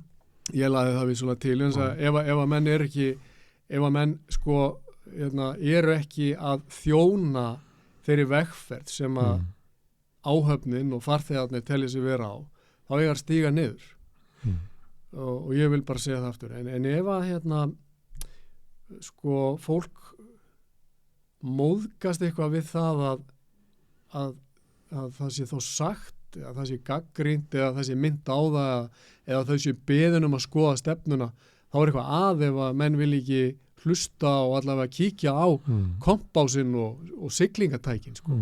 Við mögum ekki týna okkur í einhverjum hroka hvar svo sem við erum í embættiskerfinu eða innu pólitíska kerfi. En það flokkar hafa oft verið þannig að þó að sé ykkur forysta tímabundið að þá hefur verið í flokkonum svona aðrir, hvað hefur að segja, svona kjarnar sem hafa skapað svona mótvægi og það hefur oft verið í sjálfstæðisflokknum, hann hefur verið svona hálf klofin eiginlega, Gunnar og Geir og það allt saman og svona, menn verið með svona stöðu í flokknum, Albert á síðan tíma og ég fylg Sverrir Hermannsson og það er svona í öðrum blöðum, öðrum flokkum að þá voru oft ritstjórnir, það er svona Þjóðvílands hafði svona stöðu inn í Alþýðubandalaginu og þannig að það voru svona fleiri miðjur, það var ekki allt píramítar sko, en maður virðist að vera svona undarfærið að þessi flokkar séu meira og minna bara orðnir af píramítum. Já, mér brá svolítið sko að því að talandi þennan gamla sjálfstæðisflokk sko, landsfundirnir eru auðvitað skemmtilegir og allt það púltinn svona meira aðgengileg fyrir Pétur og Pál sko, en sko núna eins og síðast þá er þetta er orðið svona rosalega leikstýrt sko, það fari ekki allir upp í pontu veist, þetta er píramíti ég held að og flokkarnir eru það vafalaust sko. En hvert svarið er ég veit ekki hvert svarið en ég er bara svona að melta þessa atburði þessara helgar. Ég er að melta símtölun sem ég hef fengið, svona, ég vil ekki segja skammirnar, ég hef ekki fengið einar beinar svona skammir, en svona einhverjar pillur og... Þurftur að gera þetta stemming ykkur? Já. Var þetta nauðsynlegt? Já, svona... Var þetta það sem við þurftum? Já, ég veit ekki... En þú feist eitthvað skjall? Já, mjög margir ánægðir. Ég hef ekki kortlagt að hverju það eru, sko, en það eru kannski einhver blanda af fólki, sko. Mér sýnist að þetta sé blanda af einhverjum svona mönnum sem hafa fundist sig þeir vera pólitískt heimilislausir lengi, óanægðum sjálfstæðismönnum, gamaldags krötum, alls konar fólk, sko. Þannig að ég átta mig ekkert á því og ég líka bara að hugsa, þú veist, hvað nenni maður, þú veist, ég var spurður að því, þú veist, allar að fara ef þeir sko, myndu vilja kalla þeim sem varamann eða ef þau yrðu að kalla þeim sem varamann, sko. Þú ekki, hvað ertu, númer 5 á listanum eða 6? Já, ég er númer 5, sko, þannig að ég er fyrsti varamann fyrir 4. Verða allir þessi 4 að vera með hesta heilsu og alltaf á landinu til þess að halda þig frá þingi. Já, þannig að sko, það má eiginlega reikna með að þú sért á þingi kannski 3. úr árinu, það mætti alveg ímynda sér það, sko, en svona miðað við, sko, óvinsældir mínar, sko, að þá hugsa, svona reiknaði með að verði bara sett upp hjartastuðtæki og nóðari í þingflokksherberginu, sko, ef eitthvað gerist þá verður mann bara pumpaðir í gang, sko, þannig ég þurfi ekki að koma inn, en já, ég menna, ég nefnilega svolítið fyndið, sko, þó að við vorum að rifja upp, sko, mína æsku hérna áðan, eins og hún var svona mörguleiti bara leiðinleg, sko, að þá var ekki margir sem orða þetta svona, Arnar. Æska mín var leiðileg. Kannski er ég ósanngjarn að segja. Nei, það var kannski ekki leiðilegt. Nei, ég er ekki að biðja endur, sko. Ég er bara að benda þér á að það er ekki margir sem að horfa aftur og segja þetta. Nei, mér finnst leiðilegt að vera barn.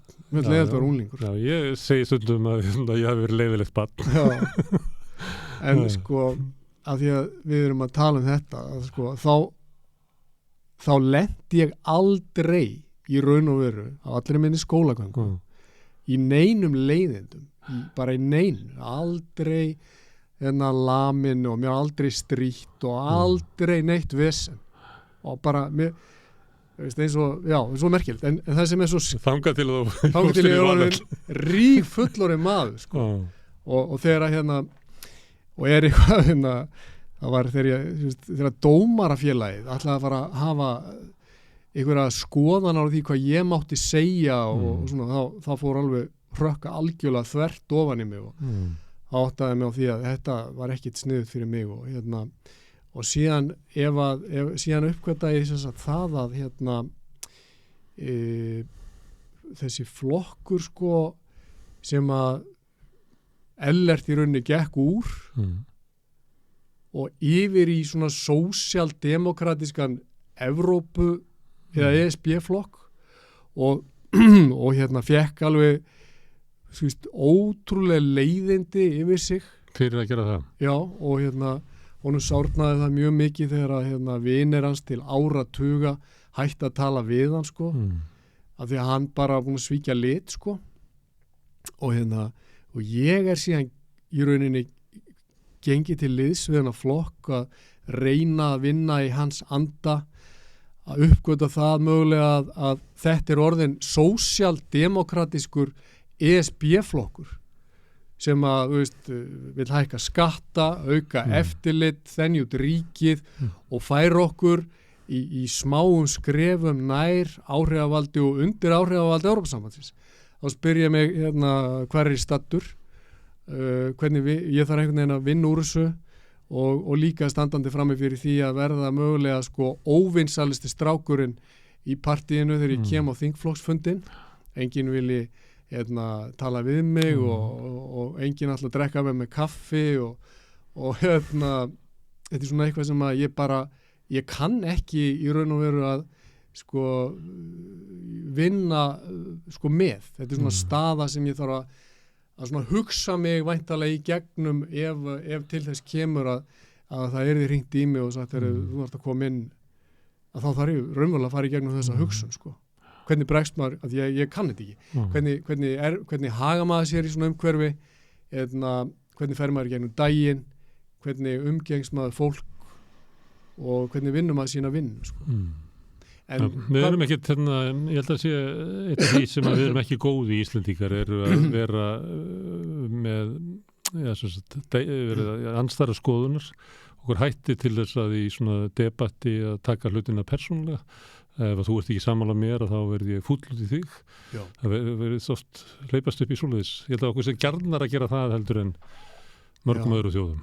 Já, af hverju heldur að það sé? Ég veit ekki, okkur þetta er svona í debatti menn alltaf móðgast þess að þetta sé persónulegt. Það er ekki persónulegt að þú sett ekki með sömu skoðun og ég. Nei, alls ekki. En það er bara, þú veist, þetta er svona lög sko. Ég getum sagt ysta lagið getur verið eitthvað svona ég í þessari vinnu eða ég með þessa menntun eða ég býð þessu bæjarfélagi og margir hengja sjálfsmyndan á þetta og móðgast ef að þú segir eitthvað ljótt bara, veist, ef þú ert kokkur og ég fer að tala illa kokka, skilur. Það er lögfræðingar, þannig að nógu er illa að tala þá. Já, og þú veist, ég ætti að fara að móðgast ef einhver fer að tala illa þá. En síðan auðvitað næsta lag fyrir innan það, sko, er þá bara, ertu, þú veist, fjölskyldufaðir, ertu sonur, ertu allt þetta sko, síðan kemur nær og nær svona kjarna og í samtala okkar náðan ég komin inn á einhver kjarna sem ég ekki vanur að fara inn á sko, en við ættum í raunin ekki að móðgast fyrir en að það er virkilega farið að höggva í þennan einsta kjarna sko, finnst mér. Þannig að sko við ættum að þjálfa okkur í því og ég held að mögulega vantar okkur Íslendinga meiri þjálfun í því að geta rætt við aðra sem hafa aðra skoðanir á þess að hleypa þessu upp í móðgun þess að þegar móðgunarspilið dreifir fram þá er rökræðin í rauninni lokið. Það er orðið ævar, ég hef verið svona við þetta rauðaborð að reyna að fá svona debatt og ég er svolítið að komast að því að það er bara æfærri sem að vilja það. Nú? Já, það er bara já. Maður finnur eitthvað sem er andstæðra skoðun og segir, nei, ég vil ekki nefnilega tala við hann.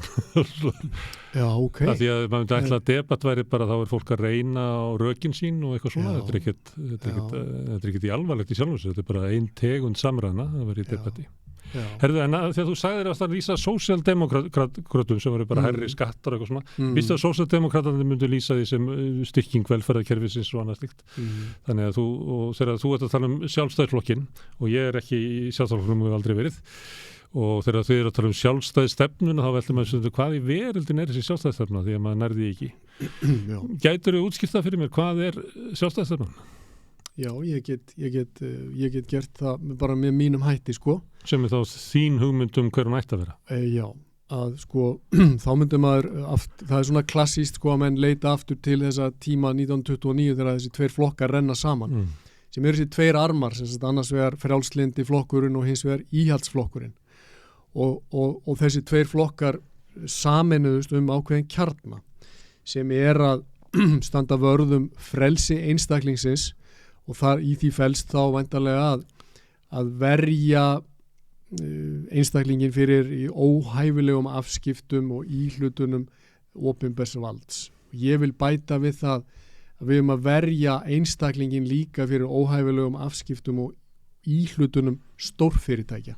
Ég er ekki maður stórkapitalsins og ég tel að stórfyrirtæki sem ná allt og mikill svona markaðshlutdeild til dæmis og einokunarstöðu getur verið alveg eins hættuleg einstaklingsfrelsinu með alls konar eftirlits og ritskoðunar tilburðum eins og ríkisvaldið.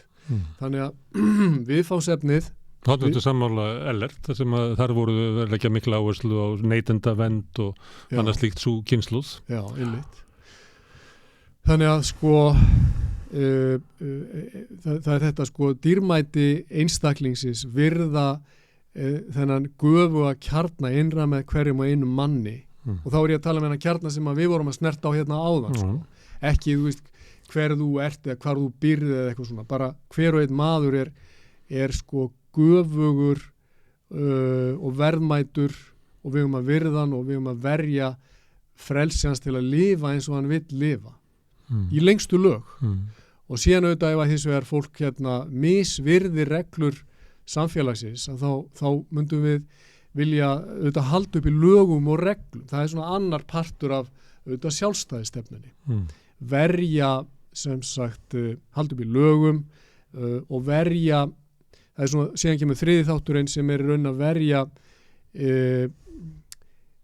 fullveldi Íslands og náttúruauðlindir Íslands að við erum þjóð sem höfum alla tíð frá bara landnámi byggt alla okkar afkomu á náttúruauðlindunum og landsins gæði að við viljum... Og sjávar, við þurfum á þeim að halda til þess að geta byggt upp almennilegt samfélag.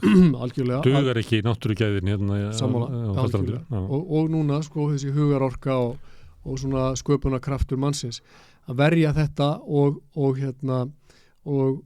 þannig að við sem einstaklingar, og þetta er kjarnin, við sem einstaklingar og við sem þjóð í sameiningu ráðum okkar eigin örlögum og verðum ekki eins og leiksoppar eða eins og einhverja tuskubrúður í vindi sem að bara fjúkum þangað sem að okkur er feikt Við höfum eitthvað örlög okkar segja, við eigum rödd og við eigum samtal og það er mikilvæg þáttur í þessu er málfrelsið, verja frelsi manna til orðs og athafna og þess vegna hef ég líka látið mjög til mín taka á vettvangi málfrelsins í seinni tíð. Frelsi einstaklingsins ég býst við að þú upplifir það sé þrengt að því af ríkisvaldinu, en það er náttúrulega ríkisvald sem að sjálfstæðisflokkurinn er eiginlega höfundurinn af íslenska ríkinu þannig að flokkurinn hefur ekki það er ekki eins og sé einhverjir aðrir en sjálfstæðisflokkurinn að rífa frelsið af Íslendingum. Það er bara sjálfstæðisflokkurinn. Ég vil ekki undan þykja sjálfstæðisflokkin því sem hér hefur gerst og svona verið að hugsa þetta líka bara því miður að þessi útþensla ríkisins á Íslandi er ekki bundin við Ísland. Ef við horfum bara á þessi vestrænu ríki að bara, það er ekkit margir áratugur síðan þú gast raunverulega bara siglt til Bretlands og stíð á land og bara engin vegabréf, ekkit vegabréf eftirlit og ekki lögreglu og landamæra eftirlit andandón í hálsmálu á þér. Og hvað viltu, ert þú svona no borders maður?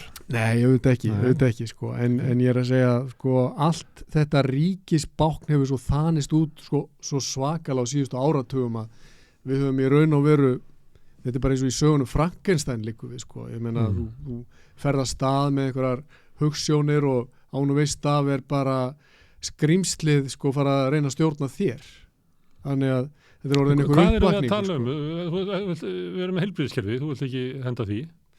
Nei, ég veit ekki. Við erum með skólakerfi og svo myndi ég halda áfram og það verður kannski komið með 80% af ríkisvaldinu en svo er eitthvað eftir sem er það sem að truflar þig, er það afskipti ríkisins af einhverju? Já, ég myndi þú talar frelsi einstaklingsins segjum að þetta þér það vera skerðing á þínu frelsi ef að þér væri bannað að keyra nagladekkjum til þess að ég hefði betri loftgæði. Þetta er nú klassískt vandamál frelsi einstaklingsins. Já, það er frábær spurning. Ég myndi segja ef ég á að svara því bara út frá minni sín þá myndi ég segja reglur sem er með að því að taka fólk af bíla af nöglum eftir ákveðin tíma þjóna bara margþættum tilgangi spara gatnaviðgerðir og auka loftgæði og allt þetta og þá er slíka reglur allt í lagi. Ég er ekki einhver svona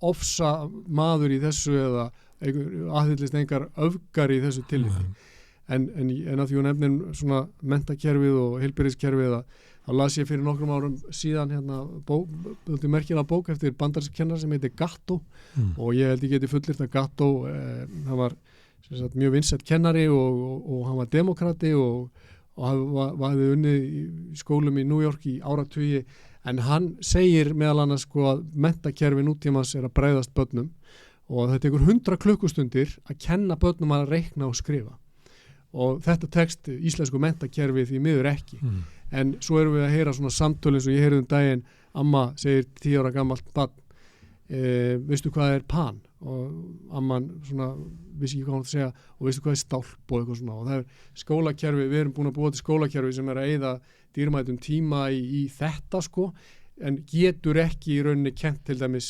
drengjum að lesa, þeir útskrifast ég meina þetta er svíverðilega há tala, þetta er ekki þriðjungur drengja sem að getur ekki læst sko, þetta 10 ári skóla sko. Vísa til námskeiða sem að eru kynvitund býst ég við og setja vilja þá var sko hörnunin í lestrakunnáttu komið fram áður sannarlega, en þetta er bara vekum til umhugsunar hvað er eða verja tímanum í þannig í skólakerfinu og ég held að þetta opinbera skólakerfi sé að mörguleiti bara komið í einhvers konar þrótt þegar að við horfum á tölurnar sko, og ólæsi og PISA kannanirnar og það þarf að stokka þetta upp og ég sem sagt hver á að ráða hvort að við séum sem sagt læs á stafrúfið eða getur maður ekki kallað að vera kynlæs að þekkja nólíku kyn er það ekki jafn mikilvægt til þess að taka þátt í lýðræði samfélagi og skynja annað fólk það er mögulega vissulega einhver þáttur af þessu en bara er ekki bara það besta sem að, og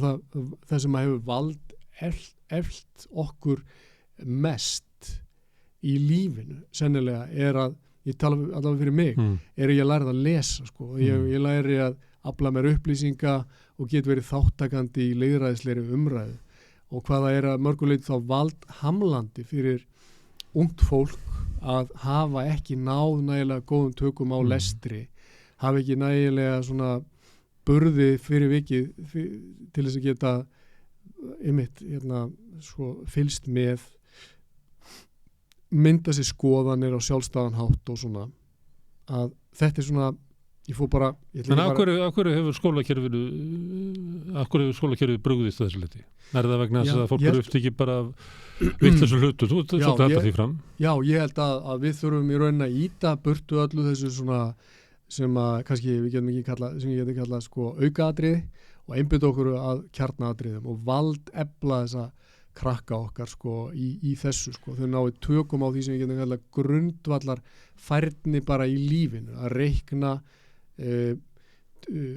lesa geta tjáð sig geta sem sagt formúlera hugsun í orð tekið þátt í rökræðum eins og við vorum að tala áðan ég held að partur af því að fólk veigra sig við að koma í rökræði er að það er bara ekki vandi, skólakerfið okkar það er staðrænt, bara ég hef verið í skólum í 3 löndum fyrir utan Ísland það sem er mikið lagt upp úr rökræðum og bara svona samtali og bara hlustun við kunnum þetta ekki því miður og ég held líka það er líka annað sem við þurfum að horfast auðvitað við varum því á heilbrigðiskerfið okkar það er bara komið að fótum fram og það er tifandi tímasprengja sem að út af sykursýki alls konar stóðkerfisvandamálum, offitu sem er bara fyrirsjánlegt að maður slíka þetta kerfi okkar á næstu árum og við erum að finna einhver svör sem að gera kleift að verja þá sem að sko höllust fæti standa og þó að ég sé Það mennur þá ekki þeim sem eru með lífstílssjúkdóm og hafa kallað yfir sig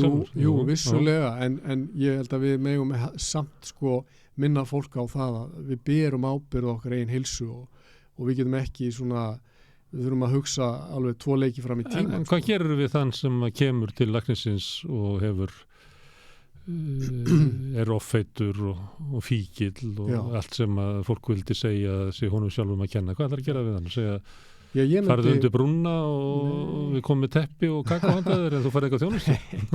Nei, ég held að bara kannski gott dæmi, gott svar við þessu eða tilraun til að svara þessu væri að minna á það að við fórum hér í einhvers konar vitundarvakningu sem þjóð það verður reykingum og við náðum frábærum árangri það var gert bara með því að vekja fólk til umhugsunar svona skaðsemi reykinga og við náðum að koma þessu niður í það að við áttum bara eitthvað Norðurlandamett eða Evrópumett bara íslenskir unglingar voru nánast hættir reykja sko þannig að Hvað kom veip og hérna svona Já, svo kom veip og nikotínpúðarnir og við þurfum að fara aftur í svona samtal sko, segja við fólk að þetta er auðvitað þitt líf, þitt val og bara ef þú heldur áfram að þessari braut þá eru afleiðingarnar þessar, bara eitthvað svona samtal sko, ekki það að fara straffa eða pína fólk eða hérna skammtaði mat sko.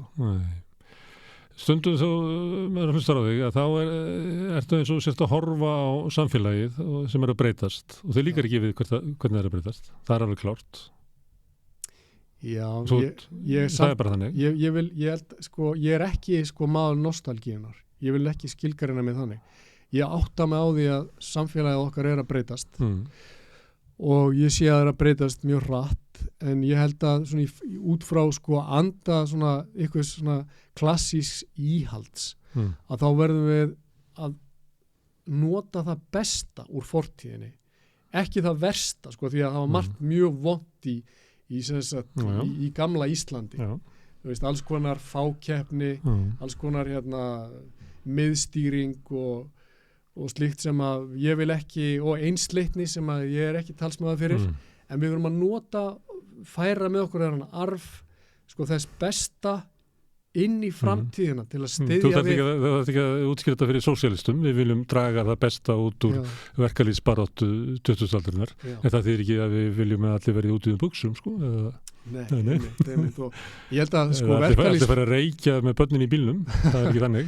Nei, ég held að við báðir, Gunnar, við þurfum að þetta er gott samtal okkar á milli, því að ég held að báðir þessir pólar eiga til að festast í einhverju nostalgíu. Það er að segja verkalýðshreyfingin gæti séð fyrir sér einhver svona fyrri tíð það sem að dugði að það væri ein fyrirvinna og línurnar voru skarpari. Eða eins og ASI gerir auglýsir alltaf á gamlástag, sögu sína. Og eiginlega góðu tíðindin enda svona 1970, sér hefur ekkert gerst hjá þeim, því að þetta er bara stöðnuð reyfing. Það er að versta sem getur gerst fyrir svona nostalgískar reyfingar. Það var eitthvað fólk sem ekki tók þátt í neinni þessu baráttu, sem situr við stýrið á bátnum, sem er alls ykkur eitthvað, sem að auglýsir hvað forverðar eru að gerðu löngu áður að þau koma svo við og ætla að sækja umboð sitt til þess að fá að stýra í þessu auglýsingu. Við erum ekki þar, sósíalistar. Við tölum að það sé okkar hlutverk að endurfæða sósíalismannin í okkar samtíma. Þannig að það er þessu hugsjón sem að þú verður að endurfæða, sem ég býst við að þú myndir vilja halda fram með eitthvað svona íhalds hugsjón, að þú verður að endurfæða inn í samtíma. Á hverjum tíma. En ég heyri alveg að þeir eru að tala þegar eins og það líki ekki hvernig þróunin er. Fyrir okkur sósíalistar er engin vandi að útskýra það. Við getum bara að benda á aukin ójöfnuð, minni völd almennings, aukin völd örfárra og sömuleyti myndir þú taka undir það í fyrirtækjum og öðru slíku. Þannig að það er engin vandi fyrir okkur að lýsa því hvað er, í hverju hrörnunni felst. En mér langar að vita, í hverju felst þessi hrörnun sem að þú horfir á og lýst ekki á þróunina og ákveður að kastaður dómarahempinu á sínum tíma og taka þátt í að reyna að breyta því. Hvað er það sem að, er þetta andlegt bara niðurbrót samfélagsins og vöxtur ríkisins og fókusleysi ríkisins sé raunverulega tengt fókusleysi okkar í daglega lífinu eða hvernig horfir á þetta? Ég má ég hafa, viltu stuttasvarið að langa svo? Nei, bara eins og vilt. Ég hef sagt við ég hef einhvern tímann sagt það að ég held að það vera ákveðin svona skurðarpunktur við að reyna að svara þessu þá er ég orðin fullorðin, ég er að vinna í háskólaumhverfinu sem ég held að vera svona frjálslynt og svona allar hugmyndi mættu einhvern veginn heyrast og svona og væri svona degla svona einhvern veginn og skemmtileg ímyndaði ég mér svona skemmtilegt samtal.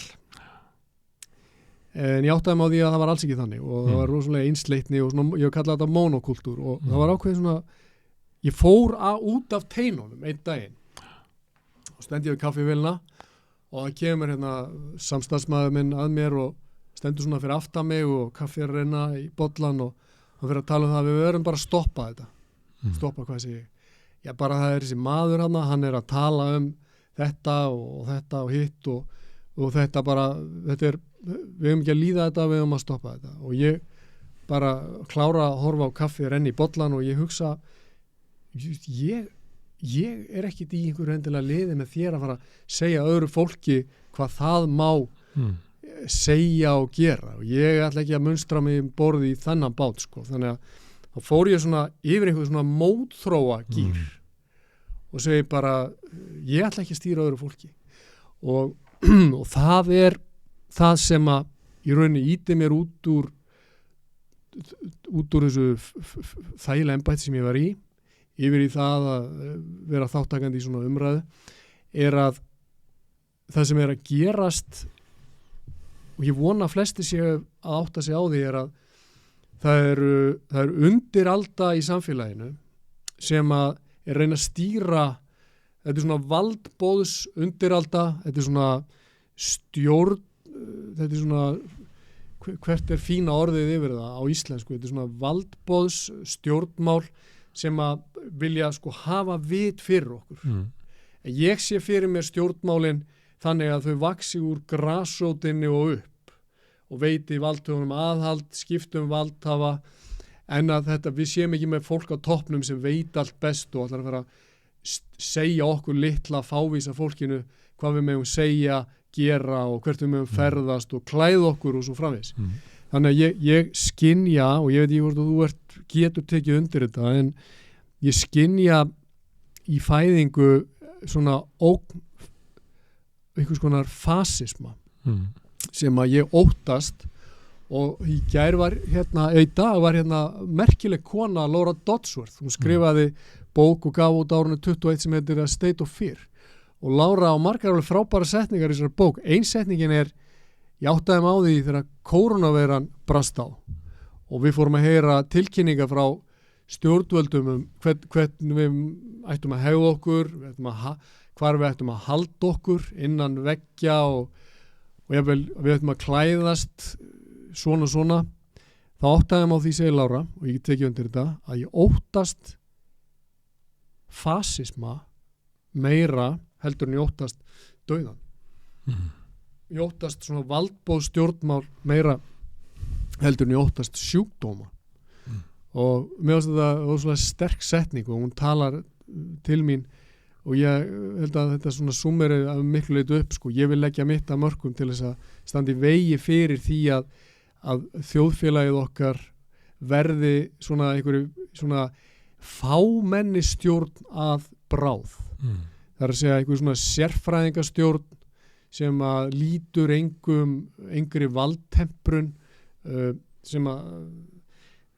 sem að valddreifingin er engin það sem er fákeppni og ég átta mig á því að þetta er margt að breytast í okkar samtíma og við íslenskt samfélag 2023 ef þú bara kæmir hingað í dag og hefur komið hérna síðast 1985 segir þú geipilega breytingu en ég er ekki ég vil ekki hverfa aftur 1985 ég held að við erum að fá hérna við verðum auðvitað að halda svona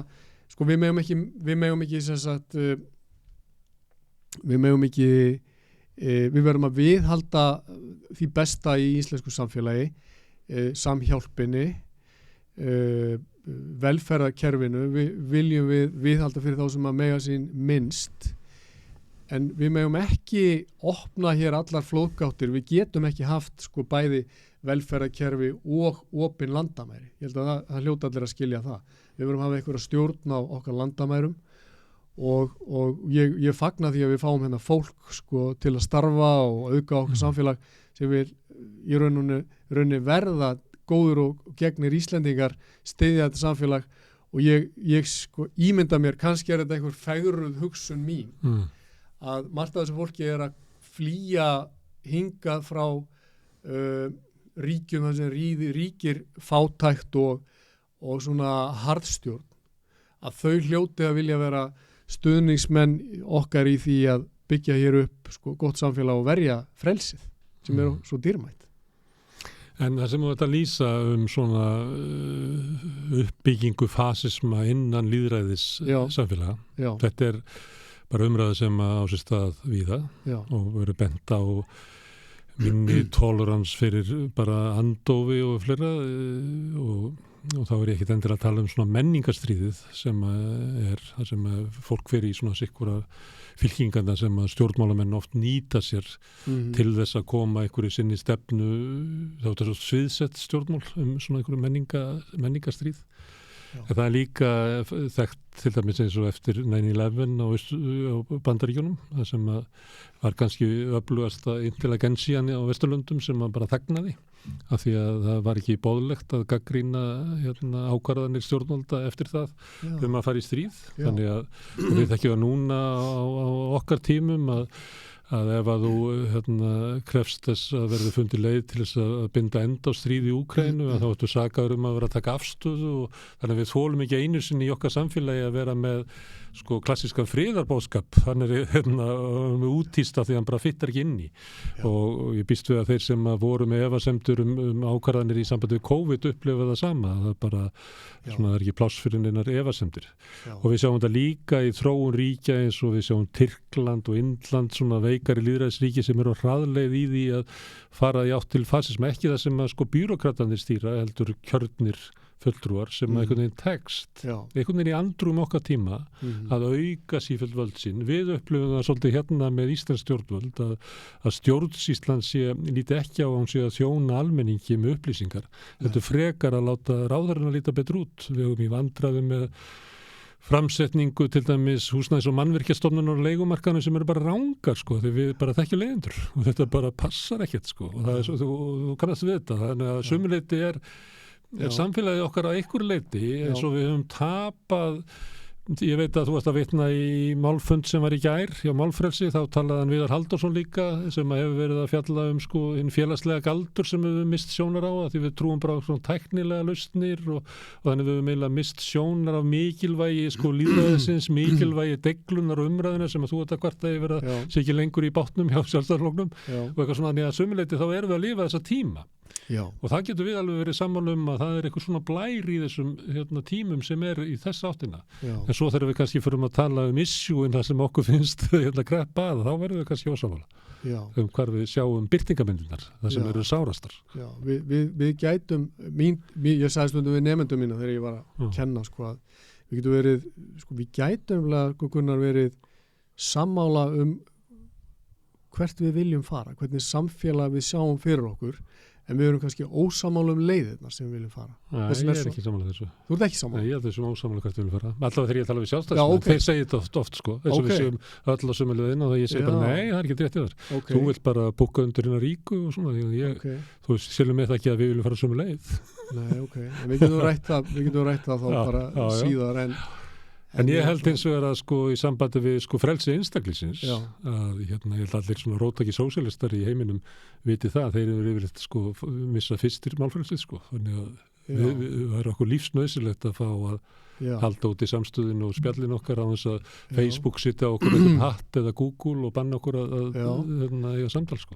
Ég var svolítið hissað því hún nefnir COVID-ið að ég mitt velt þessu aldrei fyrir mér að það var eins og þeir sem voru svona hoppuðu helst á vagnin með stjórnvöldum og gengu einna harðast fram í að vilja berja niður svona efasemdir, spurningar, umræðu, gagnrýna umræðu, fannst mér oft vera svona þessir róttæklingar á vinstri vagnum. Er það miskilningur? Ég veit ekki. Ég held að það voru nóga fólki til þess að verja stjórnvöld, þannig að við vorum ekki mikið í því.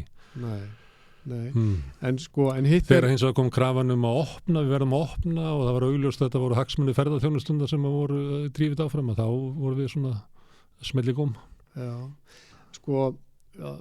Það er þetta með því hún nefnir þú voru áttað líka inn í með sósíalista, þeir vilja venda þá sem að veikar standa og þá sem eru veikir fyrir okkur svoleiðis.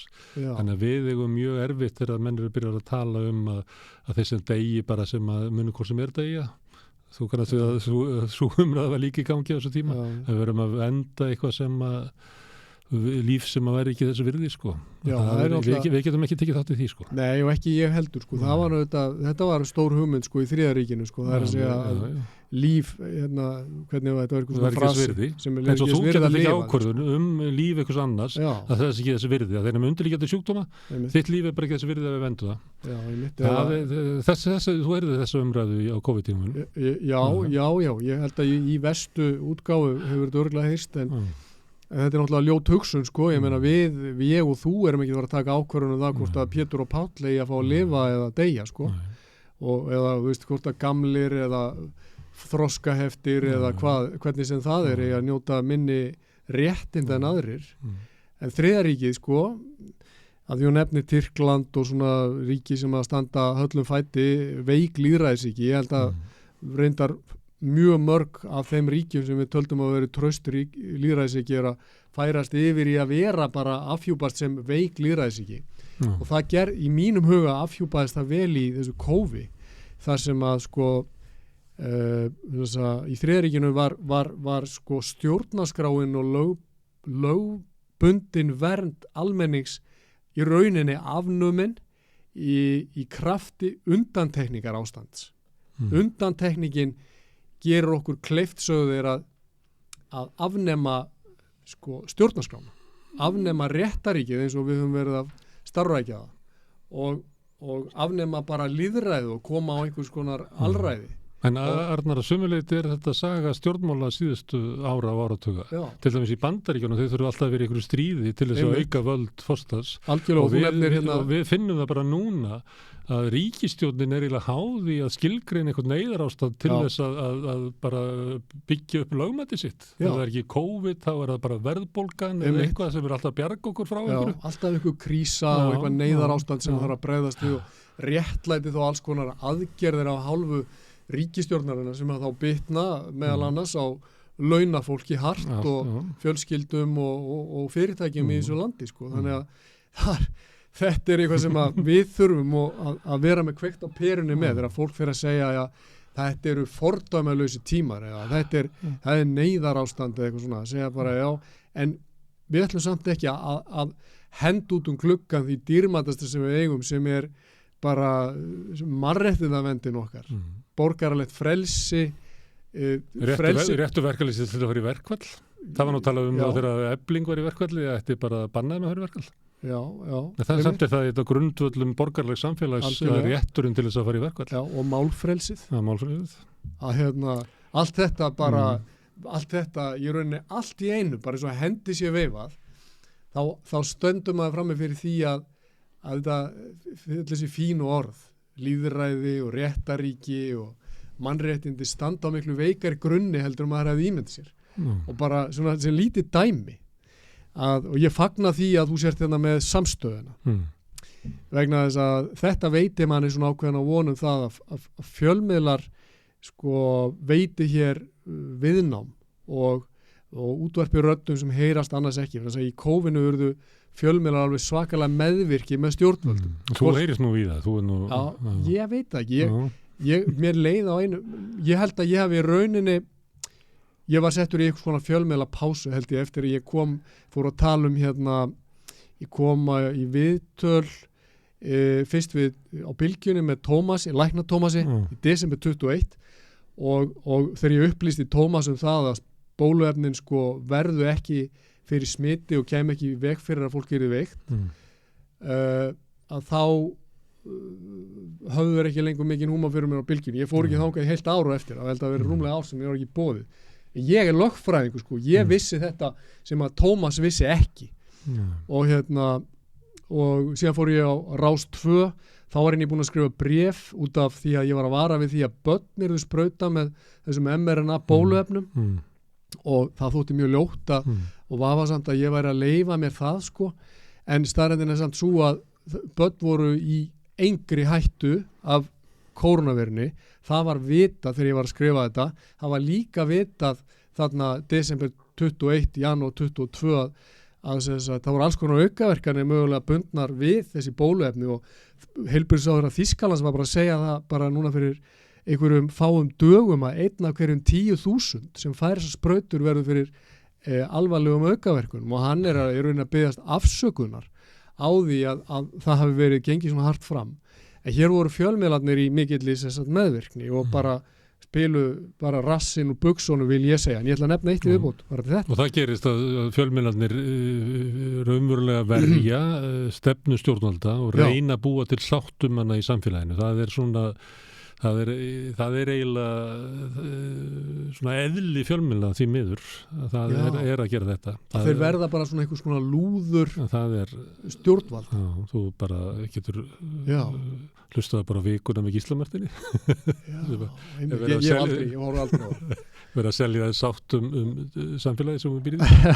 En þú nefnir 9/11 sko þú tala COVID. Já, ég ætla að klára bara. Upplifir það að þú hefur verið sviptur, að þú hefur verið ekki mátt tala, að þú hefur verið sviptur málfrelsiðinu við að vera með að þú ert ekki að fara fram á það að allir gera eins og þú ert að segja, en þú ert að fara fram á það með að halda fram eins og skoðunum allavega þannig út í þínu horni, en þú férst ekki.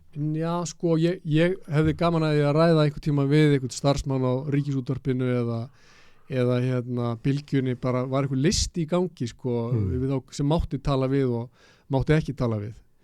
Af því að ég tók eftir því þarna að það var svona eins og ég væri settur svona í einhvers konar á gráan lista sko eftir þessi útvarpsviðtöl sem ég var að lýsa. Ég held að það sé ekki listi sko. Nei, það er þarna, hefur að tala við hann Arnar Þór, hann er eitthvað svo umdildur eitthvað. Ég held að það sé gert þannig sko. Ég veit ekki, ég fikk alltaf að Jón Kristjánsson fiskifræðingur sem er með skemmtilegustu viðmælendur sem hægt er að fá í viðtal. Svo frábælega skemmtilegu maður sem hefur gagnrýnt sko stefnu Hafrannsóknastofnunar sem hélt í fram að því að þú ert að vitna í COVID það sem var verið að halda því fram að bóluefni myndi koma í veg fyrir að við myndum síkjast, svo gerði það ekki þá kom í að við myndum verða minna veik og þá kom í ljós að það var ekki þannig að það var samt að halda áfram sko, stefnun er ekki breytt þó að það komi fram að hún stendst ekki. Fiskveiðistjórnunin er þannig að það var talað að við ætlum að byggja fiskistofnun upp í sko 500.000 tonn á tildur að skömmum tíma og haldunum þar. Það var aldrei gert sko, við erum bara að hanga í kringu 200.000 tonnin af þorski.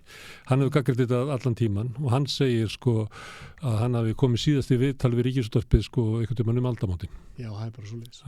Það er eitthvað segir, hefur ekki að tala við Jón Kristjánsson? Nei, ég veit nokkuð. Ok, það var kannski engin listi en bara svona, nákvæmlega. Ég segi stundum að það er þetta stjórn Íslandi með smell í góm sko. Já, við hefum að tala við hann Arnari neitt. Já, góð punktur. En líka, ég vil nefna, af því að þú nefnir hérna tvíburaturnan á það sko, að þá náttúrulega var svona augljós dæmi það fjölmiðlar bara það var carpet bombing sko, á vondri íslensku. Það var bara engin andmæli, ein útgáfa, allt bara eftir línunni, hinni opinberu línu.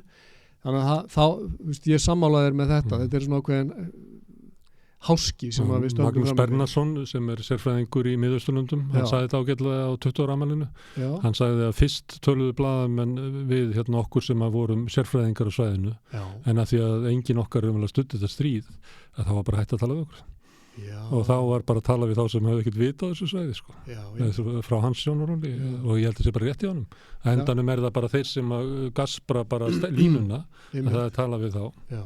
En að því út að tala sko fjölmiðlana og sem að ég vil segja ég veit ég úr þú samanlega meina hafi í rauninni brugðist og geti lært margt af því sem að gerst hefur. Ég held að Dansk Dagblað sem er nýbúið að bara beðast afsökunar á framgöngu sinni í þessu tímabili segir við gengum á langt.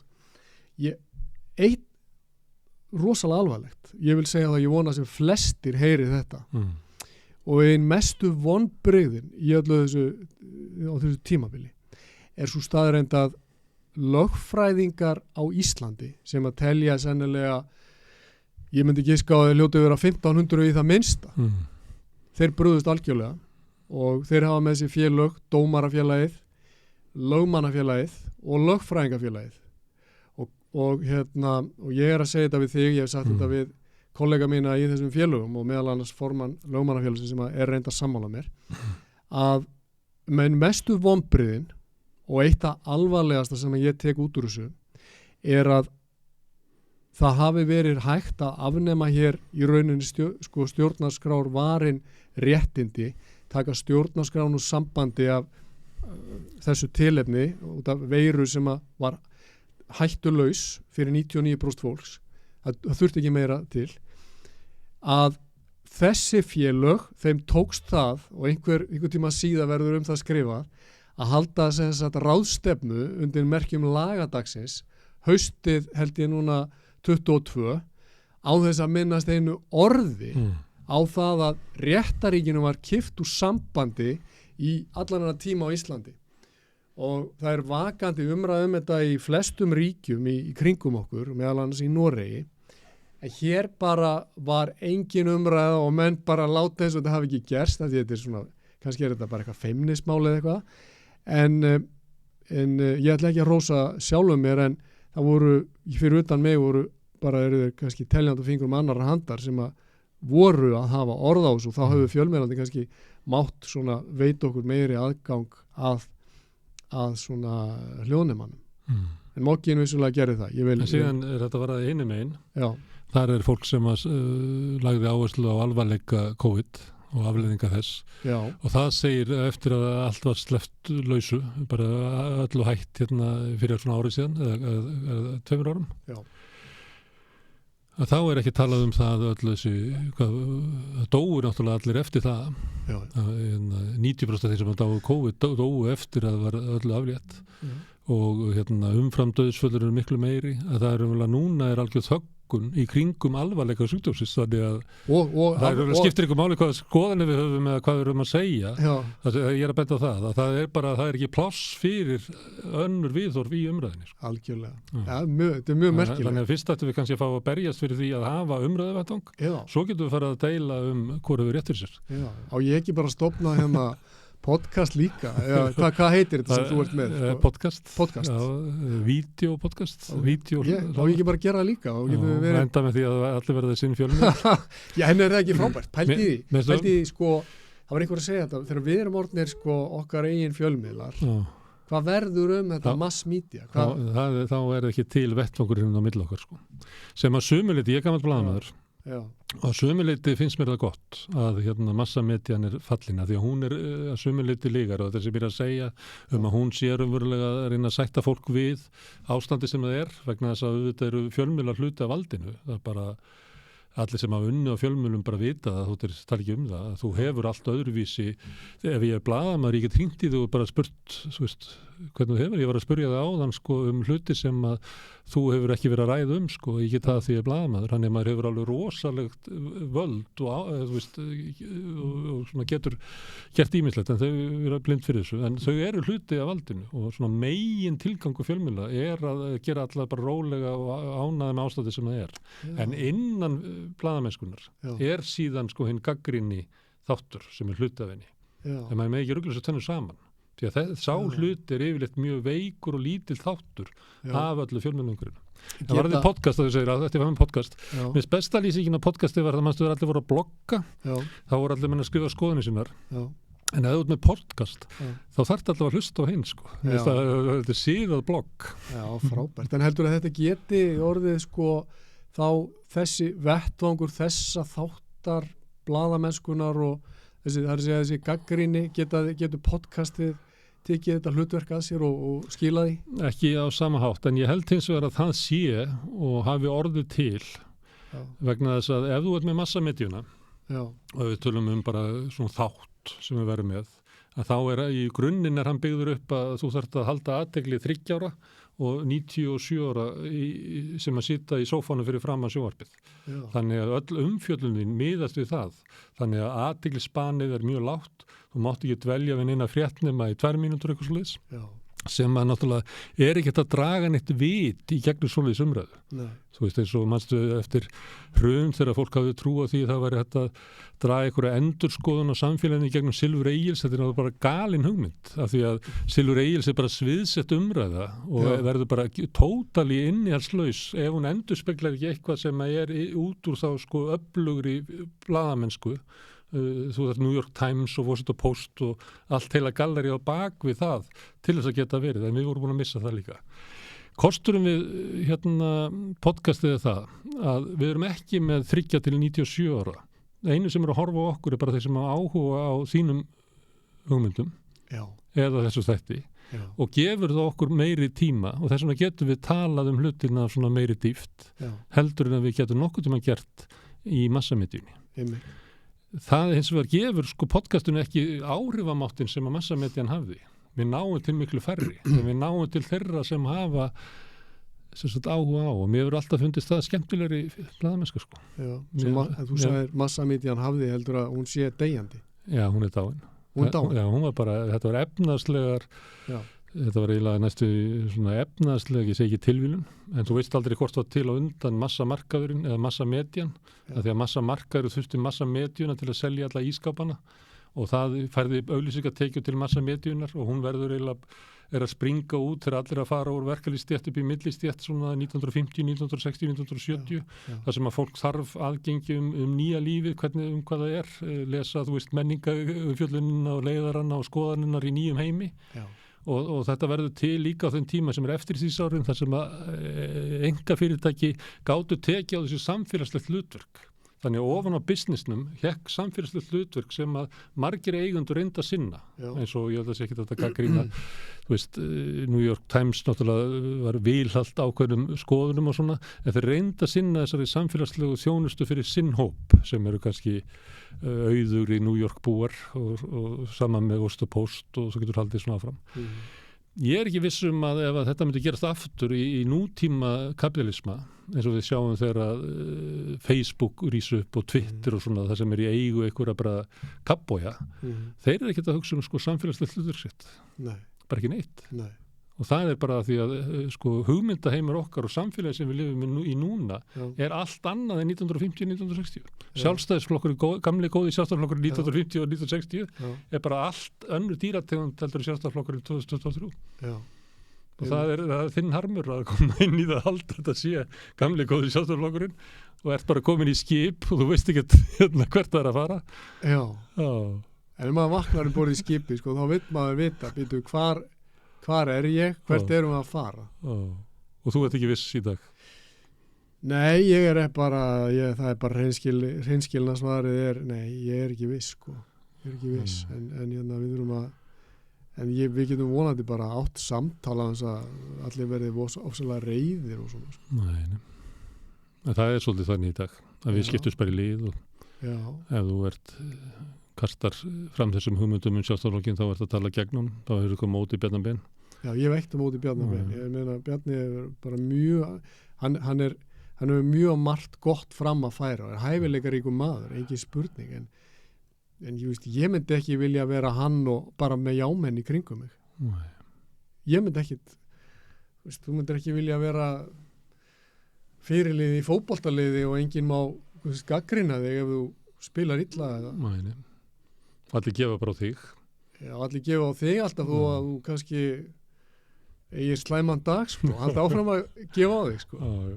Það var sagt körfuboltalið þjóðhagsstofnunar þegar Jón Sigurðsson var þar. Já. Þá var það hírakí þar inni að Jón gaf á engan, hann skaut alltaf bara og forstjórinn hann gaf á Jón en engan annan. Okay. Þannig virkaði körfuboltalið þjóðhagsstofnunar. Okay. Herðu, en þú ert að sigla inn í svona óvissu tíma, þú veist ekki alveg, ég heyri það alveg að þú veist ekki alveg hvað þú gerðir, hvað afleiðingar mann hafa. Nei, ég hef ekki hugmyndu það, sko. Ég er kannski svona hvatvís eða brjálaður eða hvað það er, sko. En það verður bara komið ljós. Ég hef sem sagt, að ég nefndi áðan, sko, pólitískt metnaðarleysi, að ég hef engan metnað í pólitík. Og ef að þetta eru lokin á mínum pólitíska ferli að þá er það bara allt í lagi, sko. Og ég gæti þá bara með sæmilega góðri samvisku samt sagt að ég hafi nú svona tekið smá rispu og reynt að hafa einhver áhrif og það kemur bara í ljós. En það væri þá að þú varst í akademísku umhverfi sem þeir líkaði ekki og fórst. Já. Þú varst dómari og þeir líkaði ekki kröfunar sem gerði þau og þú fórst. Og nú ertu komin í pólitík og þú ert eiginlega í gættinni, sko, á leiðin út. Hvað segir þetta um þig? Það er frábær spurning, sko. Ég veit ekki, sko, ég er að leita að vettvanginum. Ég er einhvern veginn að leita að staðnum, sko, þar sem að sko, það er hægt að vinna hlutina svona á einhverjum eðlum forsendum, tala frjálst og vera gaggríndur frjálst og og ég get orðað þetta spámaður í leita fjalli. Kannski, en sko það er svo skrítið, svo fer maður einmitt úr akademiska heiminum og hugsa, ég verð með mínu fólki þegar ég komin aftur í dómstólakerfi, því að ég þekki það allt, sko. Svo kemur ljós bara að það er bara einhver andi sem svífur yfir vötnum sem að svona öðru vísi en ég hafði kynnst honum áður og maður fer yfir í pólitíska kerfið eða pólitíska vettvang til að hafa áhrif og maður átt sig á því þegar maður komin á Alþingi að sko það er enginn að biðja það. Það er enginn að biðja þig að hafa einhverja skoðanir eða sko kerfið svona einhvern veginn rennur og svona mjúklega áfram lögin kom einhvers staðar út úr bæ eða suðurnan frá Belgíu og þitt hlutverk er bara að vera svona á játakkanum, vera hlýðin svona, þú veist, mátt alveg rífa kjaft stundum en þá þarf það að vera undir ákveðin formerkjum. Og við ykkur aðra en flokksmenn? Já, vissulega, ég kann ekki að spila þennan pólitíska leik og ég vil bara játa það hér að svona það hvernig ég tala skýrist hugsanlega því að ég kann ekki hinn pólitíska leik. Og vill ekki læra hann? Ég vil ekki læra hann. Þá vil ég frekar sko fara út af þessum vettvangi og finna mér einhvern annan vettvang hver svo sem hann er. Og ég hef heitlast mjög af og það er kannski næsta skref, Gunnar, hjá mér. Að eitt bara sem ég veist algjörlega heitlandi hugmynd, hvort sem mér tekst að raungera hana eða ekki. Það er franski heimspekingurinn og lögfræðingurinn Michel de Montaigne sem að dróð sig í rauninni hlé bara frá svona opinberum embættum og hvarf bara inn á sinn vettvang, inn á sitt heimili á besta aldri til þess að skrifa það eina sem hann vissi eitthvað sem var hann sjálfur. Og hann er upphafsmaður dagbókarinnar, eða ritgerðarinnar. Skrifaði ritgerðarsafn á 16. öld og og það væri spennandi. Ég geti svo, ég sé þetta í einhverjum hyllingum eftir að hafa verið í þessum hasar og umkringdu fólki sem er svona óanægt með mig í vinnunni sko, fólk sem er svona ósamála mér og vill að ég þegi sko, að finnst mér eitthvað svo heillandi að finna mér stað undir sólinni einhvers staðar sem að ég geti bara skrifað bara eitthvað sem að ég til að skipti máli. En ef þetta væri svona saga án metnaðar sko. Ef þetta væri saga þá væri hún þannig að Arnar fór inn í akademíska heiminn og taldi að hann væri sér góður.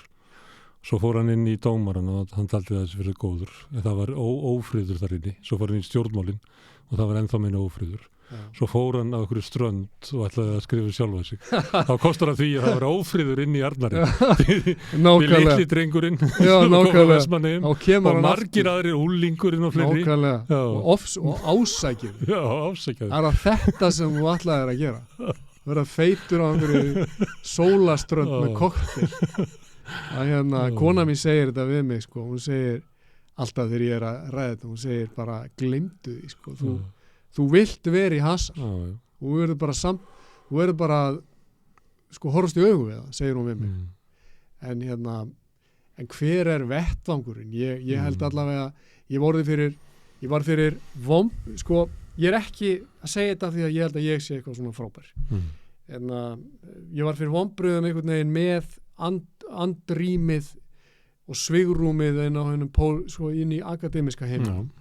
Og ég var fyrir vonbrigðum með svona þessa sko þessi andþrengsli inn í embættismannakerfinu það sem að það var sagt við mig að ég ætti að verða sko hlutverkið mitt sem ég vil ekki vera og ég verð fyrir vonbrigðum með í rauninni hinn pólitíska vettvang sem að leyfir ekki og umber ekki að menn vilji hafa svigrúm til að tjá sig og gagnrýna og til þess að rífa kjaft og vera óþægir og einhvern veginn eiga bara að vera svona, maður sér það sko, það er frammi fyrir öllu því sem að gengur á, það stjórnmál eru lömuð, þau eru bara í lömunar ástandi, þau veit ekki hvernig þau að takast á við þetta, það er bara verið einhvern veginn að ýta vandanum frá degi til dags einhvern veginn undan sér. Þau eru ekki að fjalla það hvers svona samfélag við viljum byggja upp. Nei, í raunin ekki. Og svör þeirra eru óralangt frá vilja almennings. Já. Þau get ekki uppfyllt vilja almennings. Nei, Almenningur hefur ekki trú á stjórnmálunum. Stærsti hluti Íslendinga hefur ekki trú á stjórnmálum. Hefur ekki trú á þinginu.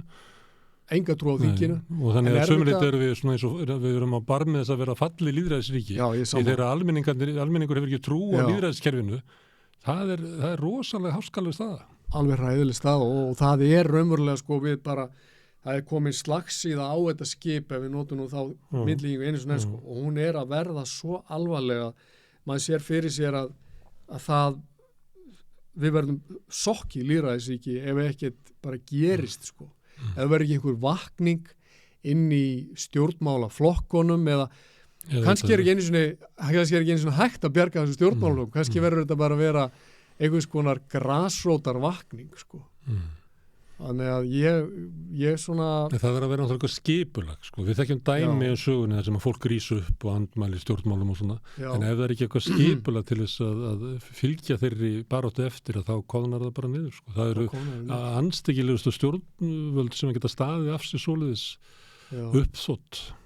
En veistu hvað? Á ég segir, það eru uppþóttin sko sem að sko kom úr grasrótinni, byltingin sem kemur úr grasrótinni sem að auðvitað þessi stjórnmála elita sem þú kallar svo óttast mest, er það ekki? Já. Bara að fólkið einn daginn rísi bara upp á afturlappirnar og bara hreinsi þetta út sko. Og þá eru ekki að tala sko grasrótina út á torgunum, heldur eru bara þann grasrótin inn í flokkunum sko. Já, það sem að fórusta flokksins óttast mest er salur sem að andmælir. Já. Þess vegna verða landsfulltrúar alltaf meiri sviðsetning sem er að þjóna sko fórustunni. Já, einmitt. Af því að raunverulega óttast fórustan í öllum flokkunum. Já. Bara að opna pólitíska umræðu. Er það ekki? Jú, sem að flokkarnir voru stofnaði til þess að vera.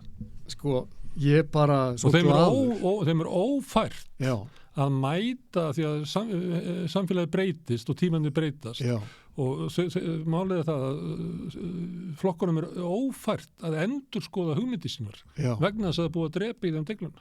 Nákvæmlega. Og þessum er þetta skip þitt orðið svolítið svakalegt, þetta er svo draugaskip. Þetta er draugaskip, og bara seglin eru rifin og möstrin bara orðin skökk og það er stormur framundan. Og það er stormur framundan og við erum ekki á réttri leið og það eru með bara brot, bara brimsker þarna sem við erum að stefna á og þeir hlust ekki og fólk hlustar ekki þegar ég og þú og fleiri erum að kalla bara upp í brúna og þau hlusta bara ekki.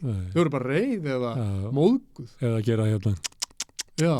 gera skelligóm. Já, hann er bara, en sko, það sem ég ætlaði að nefna og ég vildi segja við þig að ég er ánægður og glaður yfir að hafa komið að þetta, þú ert að hjálpa mér líka að skerpa sýnina á viðfáðsefnið. Þess vegna er hollt að við tölum bara við sem flesta. En sko ég sammálaðir og þetta er góð lýsing hjá þér. Ég held ég vil bæta við þetta að það sem að við mögulega stöndum frammi fyrir er að sko elítan, og þá meina ég ósýnilega elítan. Við erum búin að vera að tala um stjórnmála elítuna hérna. Svo erum við með fólki á gólfinu hérna niðri, sko, sem er orðið misreitt og svona. En síðan erum við með eitthvað ósýnilega elitu. Þar getum við verið að tala um alls konar sko, embættismenn eða jafnvel fulltrúa stórfyrirtækja eða einhverja sem er að hafa svona ákveðin áhrif. Það við kallum auðvaldið. Já, þú getur kallað það. Sem er mikið vald, peningar. Já, þú mátt kalla það auðvaldið og ég geti kallað það bara einhvers konar skrifstofuveldi eða sérfræðingaveldi eða hvað það væri. En þetta er allavega fólki sem er að toga í spottana, sko. Heldur í spottana. Og ég er verið að velta því fyrir mér hvort að við séum mögulega að horfa á stöðu, sko, það sem að það er að verða bylting, sko, ofanfrá. Að það er verið að taka hérna, í staðin fyrir að fólki á gólfinu komi hérna með heikvíslanar, að þá sé ósýnilega fólkið að taka bara flokkana yfir og segja fólki nákvæmlega hvað það má segja og hvað er næst á dagskrárvaldið í rauninni hafi bara tekið yfir. Þetta er það sem að sko sósíalistar lýsa sömu mynd og þú og segja að það er þessi stéttastríð í gangi og sömuleyti hefur verið kæfð niður stéttabarátta almennings en auðstéttin er ekki tætt sko. Hún er bara í landvinningum. Já, en hún skýrur þá fyrir mér eitt. Hvernig stendur á því að í þessu umhverfi sem við blasir við okkur og það sem við sjáum að völd færast sífellt og auður á hendur færri fyrirtækja og þar að leiðandi væntanlega færri manna að þeir sem að svona mér sýnist klappi mest og hafi verið undirgefnastir þessum stórfyrirtækjum séu sko þitt fólk, séu sko róttæku sósíalistinu sem að heimtuðu að allir tækju við lyfjónum frá lyfjarissunum og allir væru með grímur. Meinar þú VG eða? Já, ég veit ekki hvað Hvað kallar þú róttæka sósíalista? Já, svona þetta fólk sko Hallgrímur Helgason, er það róttæku sósíalisti? Já, kannski, ég meina þetta sko, þessum að maður hélt kannski að væru svona stjórnleysingjar eða málsvarar svona frelsis og valdeflingar sko hinna vinnandi stétta einhvern veginn bara vildu fara að berja allt niður og klöppuðu fyrir ritskoðun Facebook, klöppuðu fyrir Twitter. Það er ekki við sósíalistanir sko, bara þetta á móti. Þú vilt ekki meina það? Nei. Að þetta blasti þannig við mér sko. Já, það er kannski, erst þú svo langt frá hægri þú eru orðið til vinstri að þá eru bara, það er svo margir áður að kemur að mér sko, ég er aftast og vinga, en þú ert að tala um eitthvað fólk sem er á milli okkar sko. Mögulega sko, ég bara var að reyna að kortleggja þetta, af hverju er allir klappandi gagnrýnin sem að þú ert að tala minkandi málfrelsi og tjáningafrelsi, hún kemur bæði frá vinstri og hægri sko. Já. En þar er á bakvið einhver svona... Ég held að sé í þessu félagi ykkar málfrelsinu eru gamli félagar úr alþýðufylkingunni. Ég er mikil óskur sko, það er svolítið fallegt sko. Með ykkur, eða ekki? Jú, það er mjög fallegt hann að sameinast sko. Gagnrýnin á þetta hefur komið mikið frá vinstri sko. Já, en nota bene. Vinstri á Íslandi er bara svo veikt vegna þess að eins og Ögmundur segir, það er bara engin vinstri maður á þingi. Nei, en ég það nú reyndar, svo, ég vil bæta því við. Ég er farin að spurja mig, býtu, er einhver hægri maður á Alþingi Íslandi? Já. Herðu, en ok, sko já, það er eitthvað fallegt við þetta málfrelsisfélag sko, að þar sameinast fólk sko úr ýmsum áttum sko, úr öllu litrófi stjórnmálanna en það sem ég vekur eftirtekt mína er að sko, því þú talar um að það séu fulltrúar sko alþýðu fylkingarinnar. Ja, menn sem að maður þekki bara úr því starfi. En er þetta vinstri menn af gamla skólan sem muna... Þetta er róttæki sósíalistar. Já, en sko ég sé ekki yngri sósíalistar sé ég hverki mæla málfrelsinu bót. Hefur orðið eitthvað svona rof í ykkar röðum, hefur það glemst eitthvað? Sko málfrelsi hefur gefið eftir. Já. Það er meiri svona miðstýring umræðunar, það er náttúrulega líka bara með fækkun fjölmiðla og allt annað slíkt sem að það er í gangi sko. Já. Það er þannig.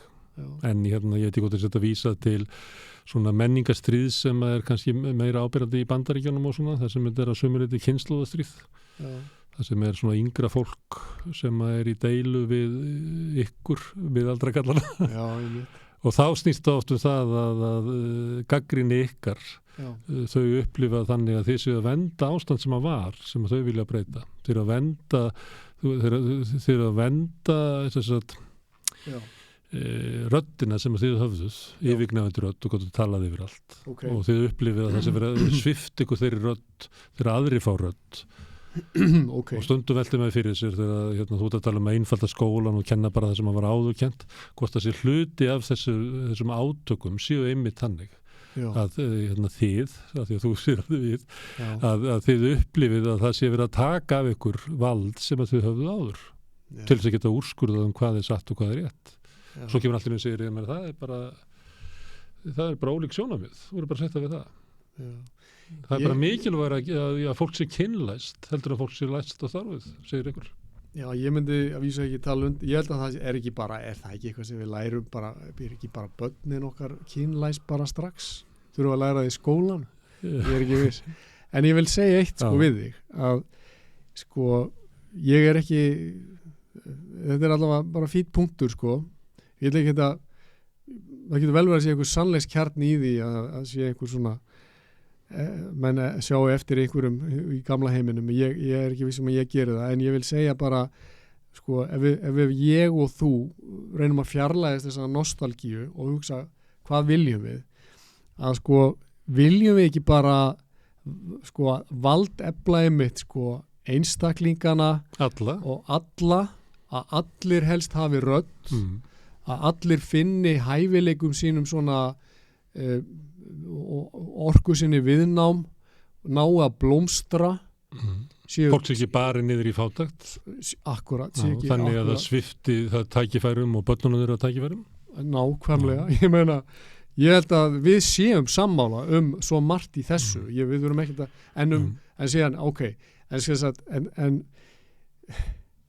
ég held að við séum að partur af þessum vandamáli þessari ógn sem við sjáum þarna valdbóð stjórnmálana þessu óveðurskýðum og storm sem við sjáum að við erum mögulega að sigla inn í það að fólk sko svo upplifið sig svo hvert er orðið, svo valdalaust svo áhrifalaust stjórnmálaflokkarnir orðnir að einhverju stofnunum fjölmiðlarnir hleyp ekki hverjum sem er að minni færri ákvarðanir teknar á lýðræðslega grunni þú upplifir kannski sem tekið einhverju sérfræðingum ég upplifir það sem tekið á markanum sem er ekki eins og lýðræðsvettlangurinn það sem að hver maður er eitt atkvæði það er hver króna eitt atkvæði og hinn ríkustur á það mestu þannig það er búið að taka völd frá almenningi, ég held að það sé bara óumdeilt og það en síðan er kannski ólíkt við skilgreinum óvinnin á ólíkum hætti og svo er það eitt sem að því ég er að tala um miðaldra kallana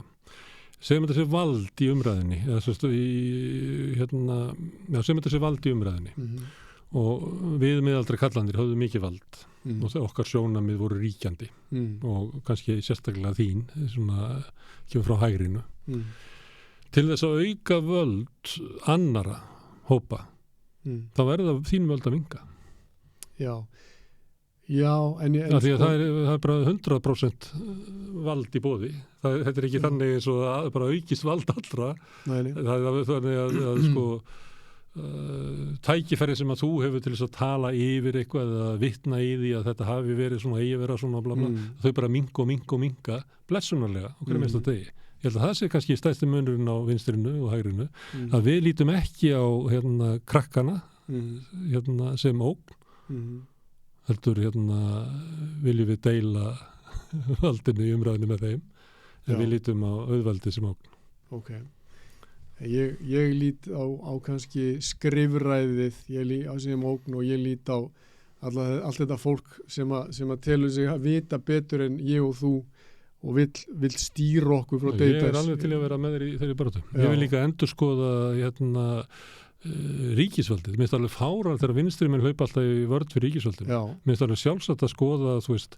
við ættum að taka í svona 5% af öllu ríkisvaldinu og velta fyrir okkur byrjuðu þurfum við á þess að halda og svona, þannig að á 20 ára fresti myndum við fara bara í gegnum ríkið bara láma skrafa, þannig að fárland er allir hlaupa í vörð fyrir hvað sem er og minnst það bara sorg vinstrisins að hægrið eigi eitt gagnrýni á ríkisvaldið ég meina, hefur fólk ekki búið í þessu ríkisvaldi það er ekki svo að ríkisvaldi sé gott heilbrigðiskerfið er ekki gott fyrir okkur menntakerfið er ekki gott fyrir okkur RÚV er ekki gott fyrir okkur akkur ættu við þá að verja þetta þegar við vinstrimenn þetta er bara eitthvað svona og svo er þetta allt kerfi sem að þið byggðu upp hægrið sjálfstæðarflokkurinn, meira og minna sköpunarverk sjálfstæðarflokkurins ég er búin að missa ég er eiginlega búin að missa trúna á þetta kerfi sko ég er ekki vissum að kerfið og stofnarinn að þjóna okkur sko lengur en þú ert byltingamæður ég er kannski að verða einhvers konar byltingamæður ég held bara að svarið ef ég á ekkert patent svar en ég vil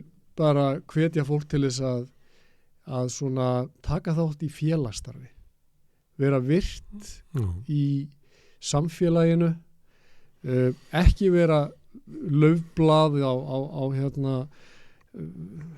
í stórfljótinu sko heldur reyna að vera bara fiskur sem syndir þangað sem hann ætlar að fara og umbera ólík sjónamið sérvisku fólks, við þurfum að búa í staðin fyrir að vera að reyna að flytja þetta svona út og heimta allir tali einni röddu, við erum að frekar ít undir sérvisku og einhver svona förðulegheit sko. Æfa okkur í því að umgangast fólk sem er ólíkt okkur. Já. Það er svona push-up, eins og að vera í rektinni í félagsþroska. Já. Einhver sagði það að þú ætti að horfa í kringu það á fundi sem ef þú þekkir fleiri 15% þá ætti að vitleis fundi. Já. Þú ætti að vera eitthvað þessum með innan sko, fólk sem þú hefur ekki séð áður og þekkir ekki. Já, góð Og ég tek undir þess að segja með hvetja fólk til félagsstarfs. Ég held að segjum hún sért leigjandi sem leigan er að grafa undan efnahagslegu bara sjálfstæðinu. Að eitt af besta sem getur gert er að taka þátt í leigjendasamtökunum, taka þátt í félögum þínum í því að laga þetta og það er að fara rök fyrir því að leigjendasamtökin til dæmis eftir að þau voru endurreist að þá hafa sko þrívegis verið hækkaðar leigubætur þó svo það hafi ekki verið krafa leigjendasamtakana heldur að þau voru með aðra gröfur en það var samt gert. Það hafði verið 3,5 ára undan óverðtryggðar. Þannig að bara svo barátta hefur skilað svona 1,8 milljarði til leigjenda. Þessi barátta sem er bara ávið það sem að verkalýðsfélögin er að skila og það sem gerist líka að þú ferð og þú hittir annað fólk sem er í sömu stuð og þú áttar þig á því að þín stað er ekki endilega persónulegt sko skipspróf þitt eða veikleiki þinn heldur þú hefur orðið fyrir einhverju samfélagslegu ástandi eins og annað fólk og þú getur tekið þátt í baráttu og tengst öðru fólki, þú getur séð sigra og töp annars fólk, þú tengist í samfélagi og það er bara ekki til betri sjálfstyrking heldur en að fara og berjast með fólki fyrir bættu lífi. Já, ég get tekið undir þetta. Ég vil bara segja í anda þess sem þú sagðir áðan sko með strúktúrin að við viljum kannski ekki að samfélagi leysist upp í klíkustríð milli sko leigusala og leigjenda og milli kvenna og kalla og allt þetta og við þurfum strúktúr og þar við verðum einhvern veginn að mögulega endurhugsa eða endur nýja sko þennan vettvang þannig að við getum sko kallað gott fólk til sko starfa á þinginu. Ég held að við verðum að gera betur þar sko. Herðu, þú ert á tímamótum í þínum pólitíska ferli. Já, engin spurning, en það er engin eftirsjá. Ég vil bara, ef honum er lokið, þá er ég alveg sáttur sko. Þú komst hingað þar sem að þú veist það ekki og engin veit það. Nei. En ég ætlaði að þakka fyrir að koma á þessum tímamótum. Það er búið að vera mjög áhugavert að tala við þig. Gaman að koma. Já, og þú hefur gefið mér og ég veit að þeir sem að hlustuðu innsýn inn í það að vera þú ert í svona ákveðnu róti. Já, alltaf í róti. Herðu, gangið bara vel. Sömuleiðis, takk fyrir. Ég þakka Arnari Þór og ég þakka ykkur fyrir að staldra við og hlusta á samtalið okkar hérna í helgispjalli við Rauðaborðið. Rauðaborðið verður næst á mánudagskvöldið klukkan 8. Góða helgi. Er rétt að greiða lágmarkslaun fyrir hámarksábyrgð? Til að manna mikilvægustu störfin þarf mannsæmandi laun. Efling stéttarfélag. Samstöðin er í eigu hlustenda, áhorfenda og lesenda. Þú getur átt samstöðina ásamt öðrum félögum í Alþýðufélaginu. Þú getur gengið í Alþýðufélagið á samstöðin.is. Þar er hnappur sem segir skráning. Með því að ganga í leigjendasamtökin styður þú baráttu leigjenda. Leigjendasamtökin eru fyrir alla þá sem vilja berjast fyrir réttlátu húsnæðiskerfi. Leigjendasamtökin.is